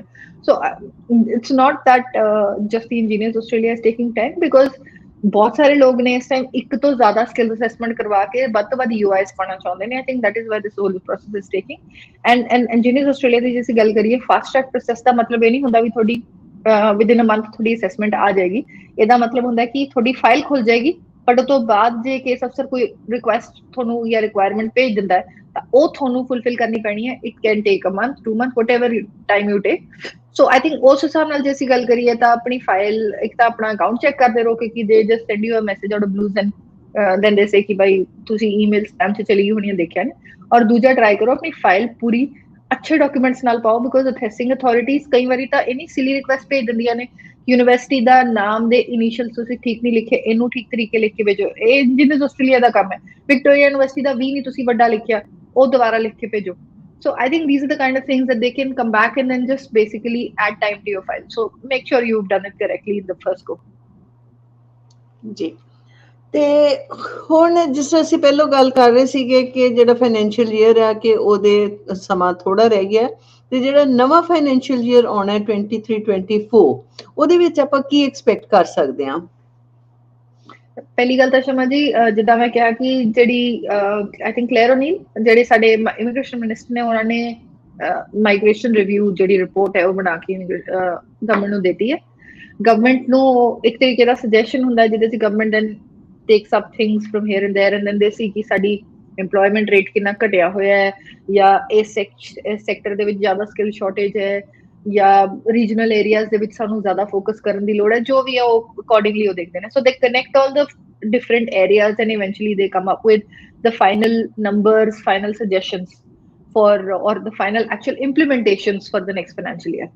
ਜੇ ਉਸ ਹਿਸਾਬ ਨਾਲ ਗੱਲ ਕਰੀਏ ਤਾਂ 9 ਮਈ ਨੂੰ I think 9th of May yes 9th of May ਨੂੰ ਬਜਟ ਦੀ ਅਨਾਉਂਸਮੈਂਟ ਹੋਣੀ ਹੈ so before that we may be able to possibly ਇੱਕ ਹਫਤੇ ਦੇ ਵਿੱਚ ਆਪਾਂ ਨੂੰ ਥੋੜੀ ਜਿਹੀ ਗਲਿੰਪਸ ਮਿਲ ਜਾਏਗੀ ਕਿ ਅਗਲੇ ਫਾਈਨੈਂਸ਼ੀਅਲ ਈਅਰ ਦਾ ਮਾਈਗ੍ਰੇਸ਼ਨ ਪ੍ਰੋਗਰਾਮ ਕਿੱਧਰ ਨੂੰ ਜਾਏਗਾ but then by 9th of May or by the end of the day 9th of May because usually evening show the budget so we'll be able to have more confirmed information on what are we seeking from the next year's financial migration trends but to give you an idea I think ਜਿਹੜੀ ਕਿ ਸਭ ਤੋਂ ਬੜਾ impact ਹੋਏਗਾ negative impact business visas ਔਰ global talent visas ਜਿਹੜੇ ਨੇ ਸ਼ਾਇਦ ਉਹਨਾਂ ਦੇ ਉੱਤੇ ਕਾਫੀ ਬੜਾ ਇਹਦੇ ਤੇ ਇੱਕ ਧੱਕਾ ਲੱਗੇ ਦੇ ਬਿਕਾਜ਼ ਇਹ ਜਿਹੜੇ ਨੰਬਰਸ ਨੇ ਉਹ ਆਟੋਮੈਟਿਕਲੀ ਸਲੋ ਹੋਏ ਹੋਏ ਸੀਗੇ ਪਾਸਟ ਦੇ ਵਿੱਚ so many for so many years and again I don't say that business visas ਦੇ ਵਿੱਚ ਜਿਹੜੇ ਲੋਕ ਆਉਂਦੇ ਨੇ ਉਹ skilled ਨਹੀਂ ਹੁੰਦੇ but their skills are more focused on a business sector they still are not in a position to actually come and fulfill the skill shortage which is already affecting the labor market out here so ਇਸ ਕਰਕੇ chances are ਕਿ business visa ਜਿਹੜੇ ਨੇ ਜਾਂ ਤਾਂ at least for the time being ਉਹਨੂੰ halt ਕਰ ਦੇਣਗੇ ਜਾਂ ਬੰਦ ਕਰ ਦੇਣਗੇ ਦੂਜਾ global talent visa ਹੁੰਦਾ ਜਿਹੜਾ ਕਿ ਬਹੁਤ ਇੰਟੈਲੀਜੈਂਟ ਜਿਹੜੇ ਐਕਸਪਰਟਸ ਨੇ ਜਿਨ੍ਹਾਂ ਨੇ ਰਿਸਰਚ ਕਰੀਆਂ ਹੋਈਆਂ ਨੇ ਆਪਣੇ ਆਪਣੇ ਸੈਕਟਰਸ 'ਚ ਔਰ ਕੁਝ ਕੁ ਸੈਕਟਰਸ ਨੇ it's not available for everybody but ਕੁਝ ਸੈਕਟਰਸ ਨੇ ਉਹਨਾਂ ਲੋਕਾਂ ਦੇ ਲਈ ਉਹਦਾ ਵੀ ਨੰਬਰ ਸ਼ਾਇਦ ਕਾਫੀ ਲਿਮਿਟਡ ਹੋ ਜਾਏ if that happens to be the case again ਉਹ ਸਾਨੂੰ ਦੇਖਣ ਨੂੰ ਮਿਲੇਗਾ ਇਹਦੇ ਇਲਾਵਾ ਜੇ ਅਸੀਂ ਗੱਲ ਕਰਦੇ ਹਾਂ ਤਾਂ EMPLOYER ਸਪਾਂਸਰ ਵੀਜ਼ਾ ਮੈਂ ਰੀਸੈਂਟਲੀ ਇੱਕ ਨਿਊਜ਼ ਇੱਕ ਦੋ ਜਗ੍ਹਾ ਦੇਖੀ ਸੀਗੀ ਔਰ ਕੁਝ ਕੇਸ ਸਟੱਡੀਜ਼ ਵੀ ਮੈਂ ਪੜ੍ਹ ਰਹੀ ਸੀਗੀ ਇਨਫੈਕਟ ਆਈ ਥਿੰਕ ਮੈਂ ਨਿਊਜ਼ੀਲੈਂਡ 'ਚ ਇਹ ਚੀਜ਼ ਦੇਖੀ ਸੀਗੀ ਕਿ ਜਿਹੜੇ EMPLOYERS ਨੇ unfortunately they don't do justice to the system in any event because ਜਦੋਂ ਕਹਿੰਦੇ ਫਸਿਆ ਹੋਇਆ ਹੈ ਬੱਚਾ ਤਾਂ ਇਹਦਾ ਫਾਇਦਾ ਵੀ ਔਰ ਆਪਣਾ ਫਾਇਦਾ ਵੀ EMPLOYER ਸਪਾਂਸਰ ਵੀਜ਼ਾ ਦੇ ਵਿੱਚ ਇਹਨੂੰ ਬੁਲਾਓ ਨਾਲੇ ਇਹਦੇ ਤੋਂ ਪੈਸੇ ਫੜੋ ਨਾਲੇ ਉਹਦੇ ਤੋਂ ਕਹੋ ਸੈਲਰੀ ਵੀ ਤੂੰ ਆਪ ਦੇ ਔਰ ਟੈਕਸ ਵੀ ਆਪ ਦੇ ਔਰ ਸਾਰਾ ਕੁਝ ਕਰ if that happens to be the case then ਇਹ ਲੋਕ ਗਵਰਨਮੈਂਟ ਜਿਹੜੀ ਹੈ ਜਦੋਂ ਫੜੇ ਜਾਂਦੇ ਨੇ ਤਾਂ ਉਹਨਾਂ ਤੇ ਹੈਫਟੀ ਫਾਈਨ ਲਾਉਂਦੀ ਹੈ ਉਹਨਾਂ ਨੂੰ ਫਿਊਚਰ ਉਹਦੇ ਲਈ ਸਪਾਂਸਰਸ਼ਿਪਸ ਲਈ ਬੈਨ ਕਰ ਦਿੰਦੀ ਹੈ ਰੀਸੈਂਟਲੀ ਇੱਕ ਕੇਸ ਨਿਊ ਸਾਊਥ ਵੇਲਸ 'ਚ ਵੀ ਫੜਿਆ ਗਿਆ ਜਿਹਦੇ 'ਚ ਉਹਨਾਂ ਨੂੰ 2-2.5 ਲੱਖ ਦਾ ਮੇਰੇ ਖਿਆਲ ਜੁਰਮਾਨਾ ਪਿਆ ਸੋ EMPLOYER ਸਪਾਂਸਰ ਵੀਜ਼ਾ ਦੀ ਵੀ ਲਿਸਟ ਥੋੜੀ ਜਿਹੀ ਸ਼ਫਲ ਹੋ ਸਕਦੀ ਹੈ ਇਸ ਚੀਜ਼ ਕਰਕੇ ਬਟ ਸਭ ਤੋਂ ਬੜੀ ਚੀਜ਼ ਜਿਹੜੀ ਕਿ ਮੈਂ ਸੁਣ ਰਹੀ ਹਾਂ ਜਾਂ ਦੇਖ ਰਹੀ ਹਾਂ ਮੈਂ ਜਾਂ ਫਿਰ ਮੈਂ ਪੜ੍ਹ ਰਹੀ ਹਾਂ ਉਹ ਇਹ ਆ ਰਹੀ ਹੈ ਕਿ ਸਟੂਡੈਂਟ ਵੀਜ਼ਾ ਦਾ ਆਪਾਂ ਪਹਿਲਾਂ ਵੀ ਗੱਲ ਕਰੀਏ ਕਿ 2 ਸਾਲਾਂ ਤੋਂ ਆਲਮੋਸਟ ਸਟੂਡੈਂਟ ਵੀਜ਼ਾ ਨੂੰ ਫੁੱਲ ਵਰਕ ਰਾਈਟਸ ਮਿਲੇ ਹੋਏ ਸੀਗੇ ਜਿਹੜੇ ਸਟੂਡੈਂਟ ਵੀਜ਼ਾ ਹੋਲਡਰ ਵੀ ਸੀ ਜਿਹੜਾ ਕਿ ਇੱਕ ਮੇਜਰ ਰੀਜ਼ਨ ਹੈ ਜਿਹੜਾ ਅਸੀਂ ਕੁਇਕਲੀ ਬਾਅਦ ਚ ਸਟੂਡੈਂਟ ਇੰਡੀਅਨ ਸਟੂਡੈਂਟ ਜਿਹੜੇ ਬੈਨ ਹੋਏ ਨੇ ਉਹਨਾਂ ਦੇ ਬਾਰੇ ਜੇ ਆਪਾਂ ਗੱਲ ਕਰਦੇ ਹਾਂ ਉਹਦੇ ਕਰਾਂਗੇ ਕਿ ਜਿਹਦੇ ਕਰਕੇ ਇੰਡੀਆ ਦੇ GT ਕਲੀਅਰ ਨਹੀਂ ਹੁੰਦੀ ਸੀ ਕਿ ਸਟੂਡੈਂਟ ਉੱਥੋਂ ਸਿਰਫ ਪੜ੍ਹਨ ਨਹੀਂ ਆਉਂਦੇ ਇੱਥੇ ਸਿਰਫ ਕੰਮ ਕਰਨ ਆਉਂਦੇ ਨੇ ਕਿਉਂਕਿ ਫੁੱਲ ਵਰਕ ਰਾਈਟਸ ਮਿਲੇ ਹੋਏ ਸੋ ਉਹ ਚੀਜ਼ ਦੇ ਲਈ ਜੁਲਾਈ ਦੇ ਵਿੱਚ ਗਵਰਨਮੈਂਟ ਨੇ ਇਮੀਗ੍ਰੇਸ਼ਨ ਨੇ ਅਨਾਉਂਸ ਕਰਤਾ ਸੀਗਾ ਕਿ they will go back to their limited work rights but ਪਹਿਲਾਂ 40 ਆਵਰ ਪਰ ਫੋਰਟਨਾਈਟ ਯਾਨੀ ਕਿ 20 ਘੰਟੇ ਪਰ ਵੀਕ ਦੇ ਹਿਸਾਬ ਨਾਲ ਉਹਨੂੰ ਵਰਕਿੰਗ ਸੀਗੀ ਹੁਣ 48 ਆਵਰ ਪਰ ਫੋਰਟਨਾਈਟ ਤੇ ਚਲੇ ਜਾਣਗੇ ਯਾਨੀ ਕਿ 24 ਘੰਟੇ ਪਰ ਵੀਕ ਦੇ ਹਿਸਾਬ ਨਾਲ ਉਹਨੂੰ ਵਰਕਿੰਗ ਮਿਲ ਜਾਏਗੀ ਬਟ ਬਹੁਤ ਸਾਰੇ ਸਪੈਸ਼ਲੀ ਜਿਹੜੇ ਰੂਰਲ ਆਸਟ੍ਰੇਲੀਆ 'ਚ ਨੇ ਕੰਟਰੀ ਆਸਟ੍ਰੇਲੀਆ 'ਚ ਲੋਕ ਨੇ ਉਹਨਾਂ ਦੀ ਜਿਹੜੀ ਵਰਕ ਫੋਰਸ ਹੈ ਉਹ ਬਹੁਤ ਜ਼ਿਆਦਾ ਸਟੂਡੈਂਟ ਤੇ ਡਿਪੈਂਡੈਂਟ ਹੈ ਸਪੈਸ਼ਲੀ ਜਿਹੜੀ ਫਾਰਮਿੰਗ ਕਮਿਊਨਿਟੀ ਦੀ ਆਪਾਂ ਗੱਲ ਕਰ ਲਈਏ ਕਿਉਂਕਿ ਵਰਕਿੰਗ ਹੌਲੀਡੇ ਵਾਲੇ ਜਿਹੜੇ ਕਿ ਉਸ ਚੀਜ਼ ਨੂੰ ਫੁਲਫਿਲ ਕਰਦੇ ਸੀਗੇ ਉਹ ਹਲੇ ਉਸ ਨੰਬਰਸ ਵਾਪਸ ਨਹੀਂ ਆਏ ਜਿਹੜੇ ਕਿ ਪਾਸਟ 'ਚ ਹੁੰਦੇ ਰਹੇ ਨੇ so based on that they are still requesting the government, pressurizing the government, their local councils, local MPs ਕਿ ਸਰਕਾਰ ਨੂੰ ਕਹੋ ਕਿ ਇਹਨਾਂ ਦੇ ਹਲੇ ਵਰਕ ਰਾਈਟਸ ਘਟਾਉਣ ਨਾ if that turns out to be the case government ਜੇ ਸੁਣ ਲੈਂਦੀ ਹੈ ਤਾਂ ਚਾਂਸਸ ਹੈ ਹੋ ਸਕਦਾ ਵੀ ਵਰਕ ਰਾਈਟਸ ਜਿਹੜੇ ਫੁੱਲ ਚੱਲ ਰਹੇ ਨੇ ਉਹ ਅੱਗੇ ਕੰਟੀਨਿਊ ਹੋਣ but again that we'll see after 1st of July ਕੋਈ ਅਗੇਨ ਕਿਤੇ ਲਿਖਿਆ ਹੈ ਕਨਫਰਮਡ ਚੀਜ਼ ਨਹੀਂ ਆਈ ਹੈ it's just based on the news that is coming around from different portals ਜੇ ਆਈ ਥਿੰਕ ਇਹ ਮੇਜਰ ਚੀਜ਼ਾਂ ਨੇ ਬਾਕੀ ਇਨ ਟਰਮਸ ਆਫ ਮਾਈਗ੍ਰੇਸ਼ਨ ਦੀ ਗੱਲ ਕਰੀਏ ਵਧੀਆ ਸਾਲ ਰਹਿਣਾ ਮਾਈਗ੍ਰੇਸ਼ਨ ਦਾ ਆਫਸ਼ੋਰ ਤੋਂ IT ਔਰ engineers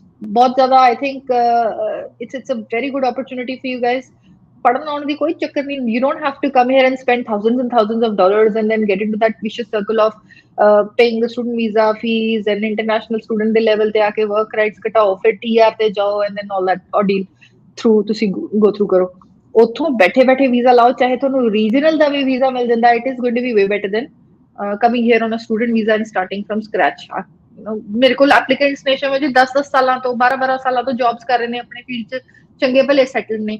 now they want to come to Australia but they do not want to come on a student visa, and considering they already have a file PR ਦੀ, ਤਾਂ there are so many of them ਜਿਹੜੇ ਹੁਣ ਇਸ time alert ਹੋ ਗਏ ਨੇ ਜਾਂ ਇਸ ਚੀਜ਼ ਦੇ ਵਿੱਚ ਅੰਡਰਸਟੈਂਡ ਕਰਨ ਲੱਗ ਗਏ ਨੇ ਕਿ ਸਾਨੂੰ ਆਸਟ੍ਰੇਲੀਆ ਦੇ ਵਿੱਚ PR ਡਾਇਰੈਕਟਲੀ ਉੱਥੇ ਬੈਠੇ ਬੈਠੇ ਮਿਲ ਸਕਦੀ ਹੈ। So I would say Northern Territory, Tasmania, South Australia, Victoria, ਇੰਨੀ ਸਾਰੀਆਂ ਸਟੇਟਸ ਨੇ ਇਸ ਟਾਈਮ ਜਿਹੜੀ ਹੈ ਕਿ ਓਵਰਸੀਜ਼ ਐਪਲੀਕੈਂਟਸ ਤੇ ਫੋਕਸ ਕਰ ਰਹੀਆਂ ਨੇ, ਤਾਂ ਉਹਨਾਂ ਦਾ ਨੰਬਰ ਬਹੁਤ ਜ਼ਿਆਦਾ ਦੇਖਣ ਨੂੰ ਮਿਲੇਗਾ। But on the same note Australia ਦੇ ਵਿੱਚ ਬੈਠੇ ਹੋਏ ਜਿਹੜੇ ਸਟੂਡੈਂਟਸ ਨੇ ਉਹਨਾਂ ਦੇ ਲਈ ਵੀ ਜਸਟਿਸ ਹੀ ਰਹੇਗੀ। The numbers will, if not grow hugely, they'll at least stay at the same number. So ਜਿਹੜਾ ਹੁਣ ਵੀ ਨੰਬਰ ਰਿਹਾ ਹੈ ਆ ਸਾਲ ਦੇ ਵਿੱਚ, it is a decent number that we saw. ਜੇ ਇੱਕ ਵੀ ਰਾਉਂਡ ਇਹਨਾਂ ਨੇ ਵੱਡਾ ਜਾਂ 189 ਦਾ ਕਰਤਾ, then we'll come back to the original limited applications ਜਿਹੜੀਆਂ already ਹੋਣਗੀਆਂ। ਜਦ ਤੱਕ ਸਟੂਡੈਂਟ ਨਵਾਂ ਲੋਟ ਜਿਹੜਾ ਫਿਨਿਸ਼ ਨਹੀਂ ਕਰੇਗਾ ਉਦੋਂ ਤੱਕ ਨਵੇਂ ਬੱਚੇ ਮਾਈਗ੍ਰੇਸ਼ਨ ਲਈ ਤਿਆਰ ਨਹੀਂ ਹੋਣਗੇ। So I think based on that, if I look at it, things are looking bright for next financial year. But ਹੌਪਸਕੌਚ ਨਾ ਖੇਡੋ ਕਿ ਇੱਕ ਪੈਰ ਇੱਥੇ ਔਰ ਇੱਕ ਪੈਰ ਉੱਥੇ ਅਲੱਗ-ਅਲੱਗ ਸਟੇਟਸ ਦੇ ਵਿੱਚ ਅਸੀਂ ਭੱਜੇ ਫਿਰੀਏ। ਸਿਲੈਕਟ ਅ ਸਟੇਟ, ਥੋੜਾ ਜਿਹਾ ਰੀਡ ਕਰੋ, ਥੋੜਾ ਜਿਹਾ ਦੇਖੋ ਕਿ ਆਹ ਸਟੇਟ ਦਾ ਟ੍ਰੈਂਡ ਸਾਡੀ ਆਕੂਪੇਸ਼ਨ ਲਈ ਠੀਕ ਰਿਹਾ ਕਿ ਨਹੀਂ ਰਿਹਾ, and then you go ahead and just approach the whole financial year ਨੂੰ ਪਲਾਨ ਕਰਕੇ ਉਸ ਚੀਜ਼ ਨੂੰ ਅਪਰੋਚ ਕਰੋ। So things will be good. ਜੀ, ਤੇ ਸਾਧਨਾ ਸ਼ਰਮਾ ਜੀ ਸਾਨੂੰ ਪੁੱਛ ਰਹੇ ਨੇ, ਪਹਿਲਾਂ ਤਾਂ ਤੁਹਾਨੂੰ ਨਮਸਕਾਰ ਬੁਲਾ ਰਹੇ ਨੇ, ਤੇ ਕਹਿੰਦੇ ਕਿ 189 visa lodged from offshore, nominated on 6th of October and visa lodged on 29th of November. Food technologist. When can we expect the decision? I think Sadhana ji, generally the processing time जैसे देखिए था, it was said to be around 3 to 4 months, but by what I have seen, they're taking around 6 months. So 6 to 7 months to see like चलो. So you're not far from it. जल्दी आना चाहिए। Make sure your file is decision ready. That's very very important. मतलब PCC, AFP, sorry AFP नहीं आता, at least ਜਿਹੜੀ country से PCC है, मेडिकल है, सब करा के रखो। ਬਿਲਕੁਲ। ਤੇ ਤਨਵੀ ਜੀ, ਵਾਪਸ ਆਪਣੇ ਟੌਪਿਕ ਵੱਲ ਆਪਾਂ ਚੱਲਦੇ ਹਾਂ। ਜਿਸ ਤਰ੍ਹਾਂ ਤੁਸੀਂ ਪਹਿਲੇ ਦੱਸਿਆ ਕਿ ਕੁਝ ਯੂਨੀਵਰਸਿਟੀਜ਼ ਨੇ ਬਲੈਕਲਿਸਟ ਕੀਤੀਆਂ ਕੁਝ ਸਟੇਟਸ ਇੰਡੀਆ ਦੀਆਂ, ਤੇ ਉਹਨੂੰ ਸੁਣ ਕੇ ਮੈਨੂੰ ਲੱਗਦਾ ਕਿ ਉਹਨਾਂ ਸਟੇਟਸ ਦੇ ਸਾਰੇ ਸਟੂਡੈਂਟਸ ਇੱਕ ਵਾਰੀ ਸੋਚ ਰਹੇ, ਜਿਹੜੇ ਸੋਚ ਰਹੇ ਹੋਣਗੇ ਐਜ਼ ਅ ਸਟੂਡੈਂਟ ਅਸੀਂ ਜਾਣਾ ਹੈ, ਉਹ ਸਾਰੇ ਵਿਚਾਰੇ ਡਰ ਗਏ ਹੋਣੇ ਆ ਵੀ ਹੁਣ ਸਾਨੂੰ ਤੇ ਵੀਜ਼ਾ ਮਿਲਣਾ ਹੀ ਨਹੀਂ, ਹੈ ਨਾ। ਤੇ ਜੇ ਕਿਸੇ ਦੇ ਡਾਕੂਮੈਂਟਸ ਠੀਕ ਨੇ, ਉਹ ਕੋਈ ਗਲਤ ਡਾਕੂਮੈਂਟਸ ਨਹੀਂ ਲਗਾ ਰਹੇ, ਉਹਨਾਂ ਦਾ ਕੇਸ ਬਿਲਕੁਲ ਜੈਨੂਅਨ ਆ, ਤੇ ਉਹਨਾਂ ਨੂੰ ਵੀ ਡਰਨ ਦੀ ਲੋੜ ਹੈ ਕਿ ਮਤਲਬ ਕਿ ਉਹ ਦੇਖਣਗੇ ਕਿ ਜੀ ਪੰਜਾਬ ਤੋਂ ਜਾਂ ਰਾਜਸਥਾਨ ਦਾ ਇਹ ਸਟੂਡੈਂਟ ਹੈ ਤੇ ਇਹਨੂੰ ਵੀਜ਼ਾ ਨਹੀਂ ਦੇਣਾ, ਕਿ ਇਹ ਕੇਸ ਆ, ਜਾਂ ਕਿ ਉਹਨਾਂ ਨੂੰ ਫਿਰ ਵੀ ਜੈਨੂਅਨ ਕੇਸ ਵਾਲਿਆਂ ਨੂੰ ਕੋਈ ਰੁਕਾਵਟ ਨਹੀਂ ਹੋਏਗੀ? ਬਹੁਤ ਵਧੀਆ ਚੀਜ਼ ਤੁਸੀਂ ਰੇਜ਼ ਕਰੀ ਹੈ। ਬਹੁਤ ਬੱਚੇ ਨੇ, ਜੇ ਤੁਸੀਂ ਨਾ 5 ਸਟੇਟਸ ਦੀ ਗੱਲ ਕਰੋ, ਆਈ ਥਿੰਕ ਇੰਡੀਆ ਦੀ ਬਹੁਤ ਬੜਾ number, I would say a lot of, if not majority, but I'd say probably 50% ਤਾਂ ਐਟਲੀਸਟ ਸਟੂਡੈਂਟ ਇਹਨਾਂ ਸਟੇਟਸ ਚ ਆਉਂਦਾ ਹੋਣਾ, ਬਿਕੋਜ਼ ਨਾਰਥ ਇੰਡੀਆ ਦੀ ਜਿਹੜੀਆਂ 5 ਸਟੇਟਸ ਨੇ, ਇਹਨਾਂ ਦੀ ਮਾਈਗ੍ਰੇਸ਼ਨ ਦਾ ਨੰਬਰ ਜਿਹੜਾ, ਸਪੈਸ਼ਲੀ ਆਪਣੇ ਪੰਜਾਬ ਰਹਿਣ ਦੀ ਆਪਾਂ ਗੱਲ ਕਰ ਲਈ, ਔਰ ਇਹਨੂੰ ਨਾ ਹੁਣ ਮੈਂ ਗੁਜਰਾਤ ਦੀ ਆ ਵੀ ਇਹ ਨਿਊਜ਼ ਇੰਡੀਆ ਤੋਂ ਸੁਣ ਰਹੀ ਆ। So they it's not that they won't get a chance, ਪਰ ਇਹਨਾਂ ਦੀ ਫਾਈਲਾਂ ਸਕਰੂਟਨਾਈਜ਼ ਜ਼ਿਆਦਾ ਹੋਣਗੀਆਂ, ਇਹਨਾਂ ਦੀ ਵੈਰੀਫਿਕੇਸ਼ਨਸ ਜ਼ਿਆਦਾ ਹੋਣਗੀਆਂ, ਇਹਨਾਂ ਦੀ ਫਾਈਲ ਨੂੰ ਡਿਲੇਜ਼ ਹੋ ਸਕਦੇ ਨੇ ਪ੍ਰੋਸੈਸਿੰਗ ਦੇ ਵਿੱਚ। ਬਟ ਅਗੇਨ, ਜੇ ਜੈਨੂਅਨ ਪੇਪਰ ਵਰਕ ਹੈ, ਜੇ ਬੱਚਾ ਸਹੀ ਅੱਛੀ ਯੂਨੀਵਰਸਿਟੀ, ਅੱਛੇ ਕਾਲਜਿਸ 'ਚ ਪੜ੍ਹਿਆ ਹੋਇਆ, ਪਰਸੈਂਟੇਜ ਵਗੈਰਾ ਠੀਕ ਨੇ ਉਹਨਾਂ ਦੀਆਂ, GT ਸਟੇਟਮੈਂਟ ਆਫ ਪਰਪਸ ਠੀਕ ਲਿਖੀ ਹੈ, ਫੰਡਸ ਜੈਨੂਅਨ ਨੇ, ਫਿਰ ਉਹਨਾਂ ਨੂੰ ਕੋਈ ਪ੍ਰੋਬਲਮ ਨਹੀਂ ਆਉਣੀ ਚਾਹੀਦੀ। ਜੇ ਅਸੀਂ ਗੱਲ ਕਰੀਏ ਮੇਜਰਲੀ ਹਲੇ ਸਿਰਫ 5 ਯੂਨੀਵਰਸਿਟੀਜ਼ ਨਹੀਂ ਕਰਿਆ, ਇਹ ਨਹੀਂ ਹੈਗਾ ਕਿ ਪੂਰੇ ਆਸਟ੍ਰੇਲੀਆ ਦੇ ਵਿੱਚ ਸਾਰੀ ਜਗ੍ਹਾ ਤੇ ਇਹ ਚੀਜ਼ ਬੈਨ ਹੋ ਗਈ ਹੈ। ਜੇ ਅਸੀਂ ਉਹਨਾਂ 5 ਯੂਨੀਵਰਸਿਟੀਜ਼ ਨੂੰ ਹਾਈਲਾਈਟ ਕਰੀਏ, Victoria University, Edith Cowan University, ECU ਜਿਹੜੀ ਕਿ ਪਰਥ 'ਚ ਹੈ, then University of Wollongong, Torrens University, and then Southern Cross University ਜਿਹੜੀ ਕਿ ਕੁਈਨਜ਼ਲੈਂਡ ਵਗੈਰਾ। ਸੋ ਜੇ ਉਹਨਾਂ ਯੂਨੀਵਰਸਿਟੀਜ਼ ਦੇ ਇਲਾਵਾ ਆਪਾਂ ਹੋਰ ਯੂਨੀਵਰਸਿਟੀਜ਼ ਨੂੰ ਗੱਲ ਕਰੀਏ, ਬਹੁਤ ਸਾਰੀ ਇਹ ਯੂਨੀਵਰਸਿਟੀਜ਼ ਨੇ ਜਿਹੜੀਆਂ ਲੈਵਲ 1 ਯੂਨੀਵਰਸਿਟੀਜ਼ ਨੇ, ਡੀਕਨ ਯੂਨੀਵਰਸਿਟੀ ਹੈ, ਮਨਾਸ਼ ਯੂਨੀਵਰਸਿਟੀ ਹੈ, ਯੂਨੀਵਰਸਿਟੀ ਆਫ ਟੈਸਮੇਨੀਆ, ਸਾਊਥ ਆਸਟ੍ਰੇਲੀਆ ਦੀ ਬਹੁਤ ਸਾਰੀ ਯੂਨੀਵਰਸਿਟੀਜ਼ ਨੇ, ਤੁਸੀਂ ਉਹਨਾਂ ਨੂੰ ਅਪਰੋਚ ਕਰੋ। ਹੁਣ ਪ੍ਰੋਬਲਮ ਇੱਥੇ ਆਉਂਦੀ ਹੈ ਸ਼ਮਨ ਜੀ ਕਿ ਜਿਹੜੀਆਂ ਬਾਕੀ ਯੂਨੀਵਰਸਿਟੀਜ਼ ਨੇ, ਯੂਨੀਵਰਸਿਟੀ ਆਫ ਮੈਲਬਰਨ ਜਾਂ ਯੂਨੀਵਰਸਿਟੀ ਆਫ ਸਿਡਨੀ ਜਾਂ ਐਡਲੇਡ ਨਾਰਥ, ਇਹ ਯੂਨੀਵਰਸਿਟੀਜ਼ ਮਹਿੰਗੀਆਂ ਹੁੰਦੀਆਂ ਨੇ। ਐਂਡ ਜਦੋਂ ਅਸੀਂ ਇੱਕ ਸਟੂਡੈਂਟ ਦੀ ਸਾਈਕੋਲੋਜੀ ਨਾਲ ਦੇਖੀਏ, ਜਦੋਂ ਉੱਥੇ ਇੰਡੀਆ ਤੋਂ ਬੰਦਾ ਇੱਥੇ ਆ ਰਿਹਾ ਹੈ, the conversion is the amount is very very big, but I think at the end of the day ਇਹੀ ਰੀਜ਼ਨ ਕਰਕੇ ਜਿਹੜਾ ਹੈ ਬੱਚੇ ਨੂੰ ਐਡਮਿਸ਼ਨ ਮਿਲਦੀ ਹੈ, ਵੀਜ਼ਾ ਮਿਲਦਾ ਕਿ ਬੱਚੇ ਦੇ ਪੇਪਰ ਵਰਕ ਜੈਨੂਅਨ ਹੈ। ਜੇ ਉਹ ਸਟੇਟਸ ਦੇ ਬੱਚਿਆਂ ਨੂੰ ਬਾਈ ਚਾਂਸ ਇਹਨਾਂ 5 ਯੂਨੀਵਰਸਿਟੀਜ਼ ਨੇ ਨਹੀਂ ਵੀ ਸਿਲੈਕਟ ਕਰਿਆ, ਦੇ ਨੀਡ ਟੂ ਮੇਕ ਸ਼ੋਰ ਕਿ ਇਹਨਾਂ ਦੀ ਹੋਰ ਯੂਨੀਵਰਸਿਟੀਜ਼ 'ਚ ਆਪਸ਼ਨਸ ਵੀ ਓਪਨ ਹੋਣ। ਸਭ ਤੋਂ ਇੰਪੋਰਟੈਂਟ ਚੀਜ਼ ਔਰ ਸਭ ਤੋਂ ਬੜੀ ਚੀਜ਼ ਹੈ ਕਿ ਤੁਸੀਂ ਰਾਈਟ ਏਜੰਟ ਚੂਜ਼ ਕਰੋ। ਮੈਂ ਇਹ ਨਹੀਂ ਕਹਿੰਦੀ ਕਿ ਤੁਸੀਂ ਔਨਸ਼ੋਰ ਏਜੰਟ ਤੋਂ ਵੀਜ਼ੇ ਲਵਾਓ ਆਪਣੇ। ਇੰਡੀਆ ਦੇ ਵਿੱਚ, ਪਾਕਿਸਤਾਨ ਦੇ ਵਿੱਚ, ਨੇਪਾਲ, ਬੰਗਲਾਦੇਸ਼, ਸਾਰੇ ਕੰਟਰੀਜ਼ ਦੇ ਵਿੱਚ ਬਹੁਤ ਵਧੀਆ ਕਲੀਨ ਕੰਮ ਕਰਨ ਵਾਲੇ ਬਹੁਤ ਸਾਰੇ ਏਜੰਟਸ ਨੇ, ਬਿਗਰ ਏਜੰਸੀਜ਼ ਨੇ ਜਿਹੜੇ ਕਿ ਬਹੁਤ ਹੀ ਕਲੀਨ ਕੰਮ ਕਰ ਰਹੇ ਨੇ। And by clean work I mean that they present your file as it is means with genuine paperwork। ਮੇਰੇ ਕੋਲ ਕਾਫੀ ਸਾਲ ਪਹਿਲਾਂ ਹੈਦਰਾਬਾਦ ਦੇ ਬਹੁਤ ਸਾਰੇ ਸਟੂਡੈਂਟਸ, 20-25 ਸਟੂਡੈਂਟਸ ਦੇ ਕੇਸ ਆਏ ਸੀਗੇ where their visas were cancelled। ਉਹਨਾਂ ਦੇ ਵੀਜ਼ਾ ਕੈਂਸਲ ਕਰਤੇ ਸੀਗੇ। ਉਹ ਇੰਜੀਨੀਅਰਸ ਦਾ ਇੱਕ 476 ਵੀਜ਼ਾ ਹੁੰਦਾ, ਉਹਦੇ ਤੇ ਆਏ ਸੀਗੇ। ਔਰ ਉਹਨਾਂ ਦੇ ਵੀਜ਼ਾਸ ਕੈਂਸਲ ਕਿਉਂ ਹੋਏ ਸੀਗੇ ਕਿ ਜਿਹੜਾ ਉਹ 476 ਵੀਜ਼ਾ ਉਹ ਹਰ ਬੱਚੇ ਨੂੰ ਨਹੀਂ ਮਿਲਦਾ। ਦੇयर ਆਰ ਸਰਟਨ ਯੂਨੀਵਰਸਿਟੀਜ਼ ਜਿਹਨੂੰ ਆਪਾਂ ਇੱਕ ਤਰੀਕੇ ਕਹ ਲਈਏ ਵੀ engineers probably will understand, Washington Accord ਦੇ ਅੰਡਰ ਉਹ ਕਾਲਜਸ ਜਾਂ ਉਹਨਾਂ ਦੇ ਯੂਨੀਵਰਸਿਟੀਜ਼ ਆਣੇ ਚਾਹੀਦੇ ਨੇ, ਓਨਲੀ ਦੈਨ ਦੇ ਇਹਨਾਂ ਨੂੰ ਮਿਲਦੇ ਨੇ। ਉਹਨਾਂ ਦੀ ਪ੍ਰੋਬਲਮ ਇਹ ਹੋਈ ਕਿ ਉਹਨਾਂ ਦੇ ਜਿਹੜੇ ਏਜੰਟ ਸੀਗੇ, and I scene the genuine correspondence between the student, transfer of money online, ਉਹਦੇ ਰਿਕਾਰਡਸ ਜਿਹੜੇ ਏਜੰਟ ਦੇ ਨਾਲ ਉਹਨਾਂ ਦੀ ਹੋਈ ਹੈ, ਉਹਨਾਂ ਨੇ ਉਹਨਾਂ ਦੀ ਫੋਟੋਸ਼ਾਪ ਕਰਕੇ ਜਿਹੜੀਆਂ ਨੇ ਮਾਰਕਸ਼ੀਟਸ ਪ੍ਰੈਜ਼ੈਂਟ ਕਰਤੀਆਂ ਕਿ ਇਹਨਾਂ ਨੂੰ ਵੀਜ਼ਾ ਮਿਲਦਾ ਹੈ।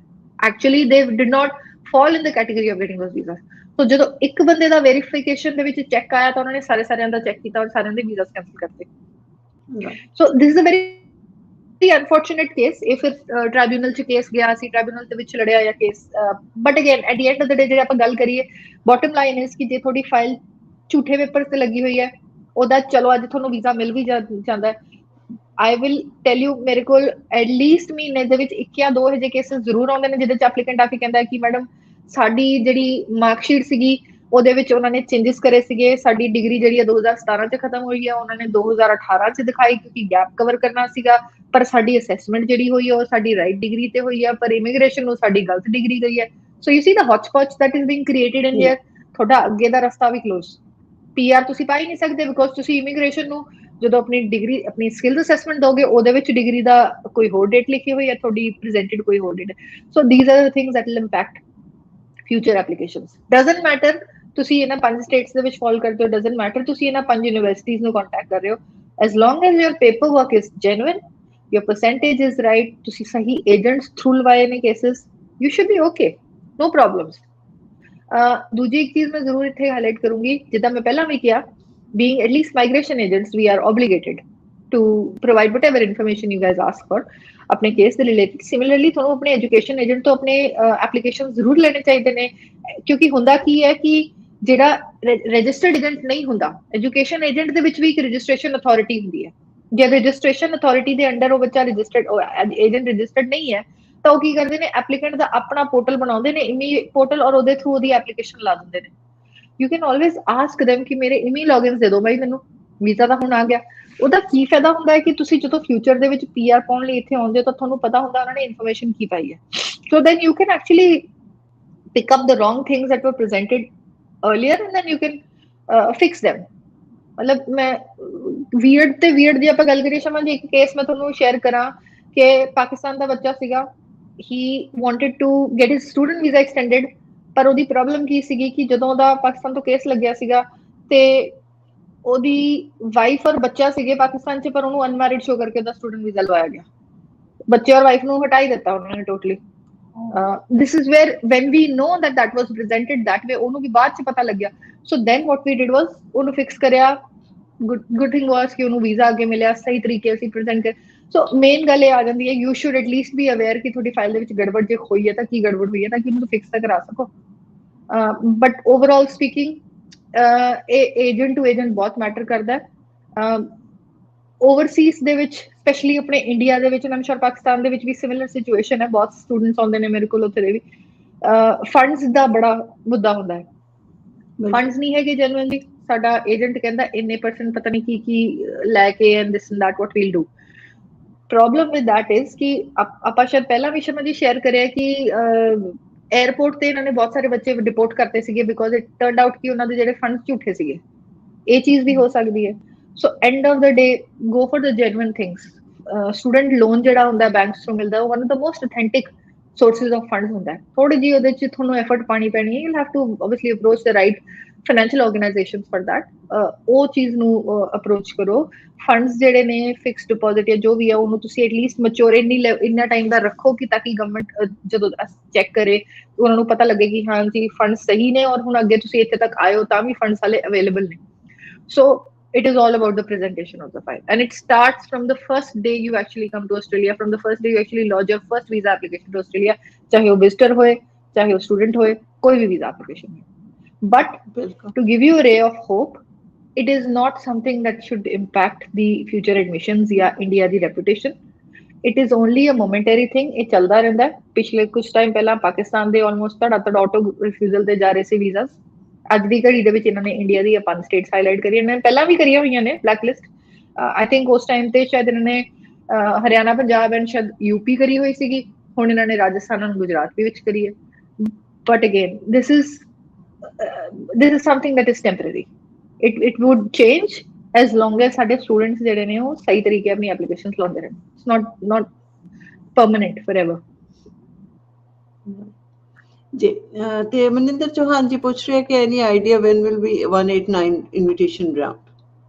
ਮਨਿੰਦਰ ਜੀ ਮੇਰੇ ਹਿਸਾਬ ਨਾਲ ਜੂਨ ਦੇ ਵਿੱਚ ਇੱਕ ਰਾਉਂਡ ਹੋਣਾ ਚਾਹੀਦਾ ਹੈ and that should be a good big round. ਜੇ ਤੁਹਾਡੀ ਫਾਈਲ ਸਹੀ ਤਰੀਕੇ ਲੱਗੀ ਹੈ ਤਾਂ ਡੈਫੀਨਿਟਲੀ ਉਹਦੇ ਚ ਆਉਣ ਦਾ ਚਾਂਸ ਹੈ ਇਨਵੀਟੇਸ਼ਨ ਦਾ। ਜੀ ਤੇ ਤਨਵੀ ਜੀ ਮੈਨੂੰ ਲੱਗਦਾ ਕਿ ਇਹ ਸਾਡਾ ਅੱਜ ਦੇ ਸੈਸ਼ਨ ਦਾ ਲਾਸਟ ਸਵਾਲ ਸੀਗਾ ਤੇ ਹੁਣ ਆਪਾਂ ਲਈਏ ਇਜਾਜ਼ਤ ਤੇ 15 ਦਿਨਾਂ ਬਾਅਦ ਫੇਰ ਨਵੇਂ ਟੌਪਿਕ ਨਾਲ ਤੁਹਾਨੂੰ ਜ਼ਿੰਮਤ ਦਵਾਂਗੇ।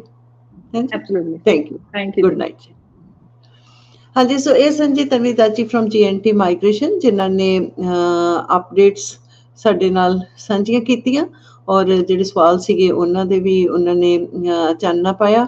ਤੇ ਇਸੇ ਤਰ੍ਹਾਂ ਅਸੀਂ ਆਪਣੇ ਵੀਜ਼ਾ ਟਾਕ ਟਾਈਮ ਦੇ ਵਿੱਚ ਇਮੀਗ੍ਰੇਸ਼ਨ ਰਿਲੇਟਿਡ ਅਪਡੇਟਸ ਲੈ ਕੇ ਆਉਂਦੇ ਹਾਂ। ਸਾਡੇ ਨਾਲ ਹਮੇਸ਼ਾ ਹੀ ਰਜਿਸਟਰਡ ਮਾਈਗ੍ਰੇਸ਼ਨ ਏਜੰਟ ਹੁੰਦੇ ਨੇ, ਉਹ ਤੁਹਾਡੇ ਨਾਲ ਇਨਫੋਰਮੇਸ਼ਨ ਸਾਂਝੀ ਕਰਦੇ ਆ। ਜੇ ਤੁਹਾਡੇ ਕੋਈ ਸਵਾਲ ਹੋਣ ਤੇ ਉਹਨਾਂ ਦੇ ਵੀ ਜਵਾਬ ਜ਼ਰੂਰ ਦਿੰਦੇ ਨੇ। ਤੇ ਬੁੱਧਵਾਰ ਨੂੰ ਫਿਰ ਅਸੀਂ ਇੱਕ ਸੈਸ਼ਨ ਲੈ ਕੇ ਹਾਜ਼ਰ ਹੋਵਾਂਗੇ ਔਰ ਫਿਰ 15 ਦਿਨਾਂ ਤੋਂ ਬਾਅਦ ਫਿਰ ਦੁਬਾਰਾ ਵੀਜ਼ਾ ਟਾਕ ਟਾਈਮ ਦੇ ਵਿੱਚ ਤਨਵੀ ਜੀ ਫਰੋਮ GNT ਮਾਈਗ੍ਰੇਸ਼ਨ ਸਾਡੇ ਨਾਲ ਸਾਂਝ ਪਾਉਣਗੇ। ਔਰ ਤਨਵੀ ਜੀ ਦਾ ਫੋਨ ਨੰਬਰ ਇਸ ਟਾਈਮ ਸਕਰੀਨ ਦੇ ਉੱਪਰ ਫਲੈਸ਼ ਹੋ ਰਿਹਾ, ਤੁਸੀਂ ਨੋਟ ਕਰ ਸਕਦੇ ਹੋ ਤੇ ਆਪਣੇ ਕੇਸ ਡਿਸਕਸ ਕਰਨ ਵਾਸਤੇ ਉਹਨਾਂ ਦੇ ਨਾਲ ਅਪੁਆਇੰਟਮੈਂਟ ਲੈ ਸਕਦੇ ਹੋ। ਤੇ ਹੁਣ ਤੁਸੀਂ ਮੈਨੂੰ ਵੀ ਦਿਓ ਇਜਾਜ਼ਤ ਤੇ ਸੁਣਦੇ ਰਹੋ ਸਾਂਝੀਵਾਸ ਰੇਡੀਓ, ਆਵਾਜ਼ ਦਿਲਾਂ ਦੀ।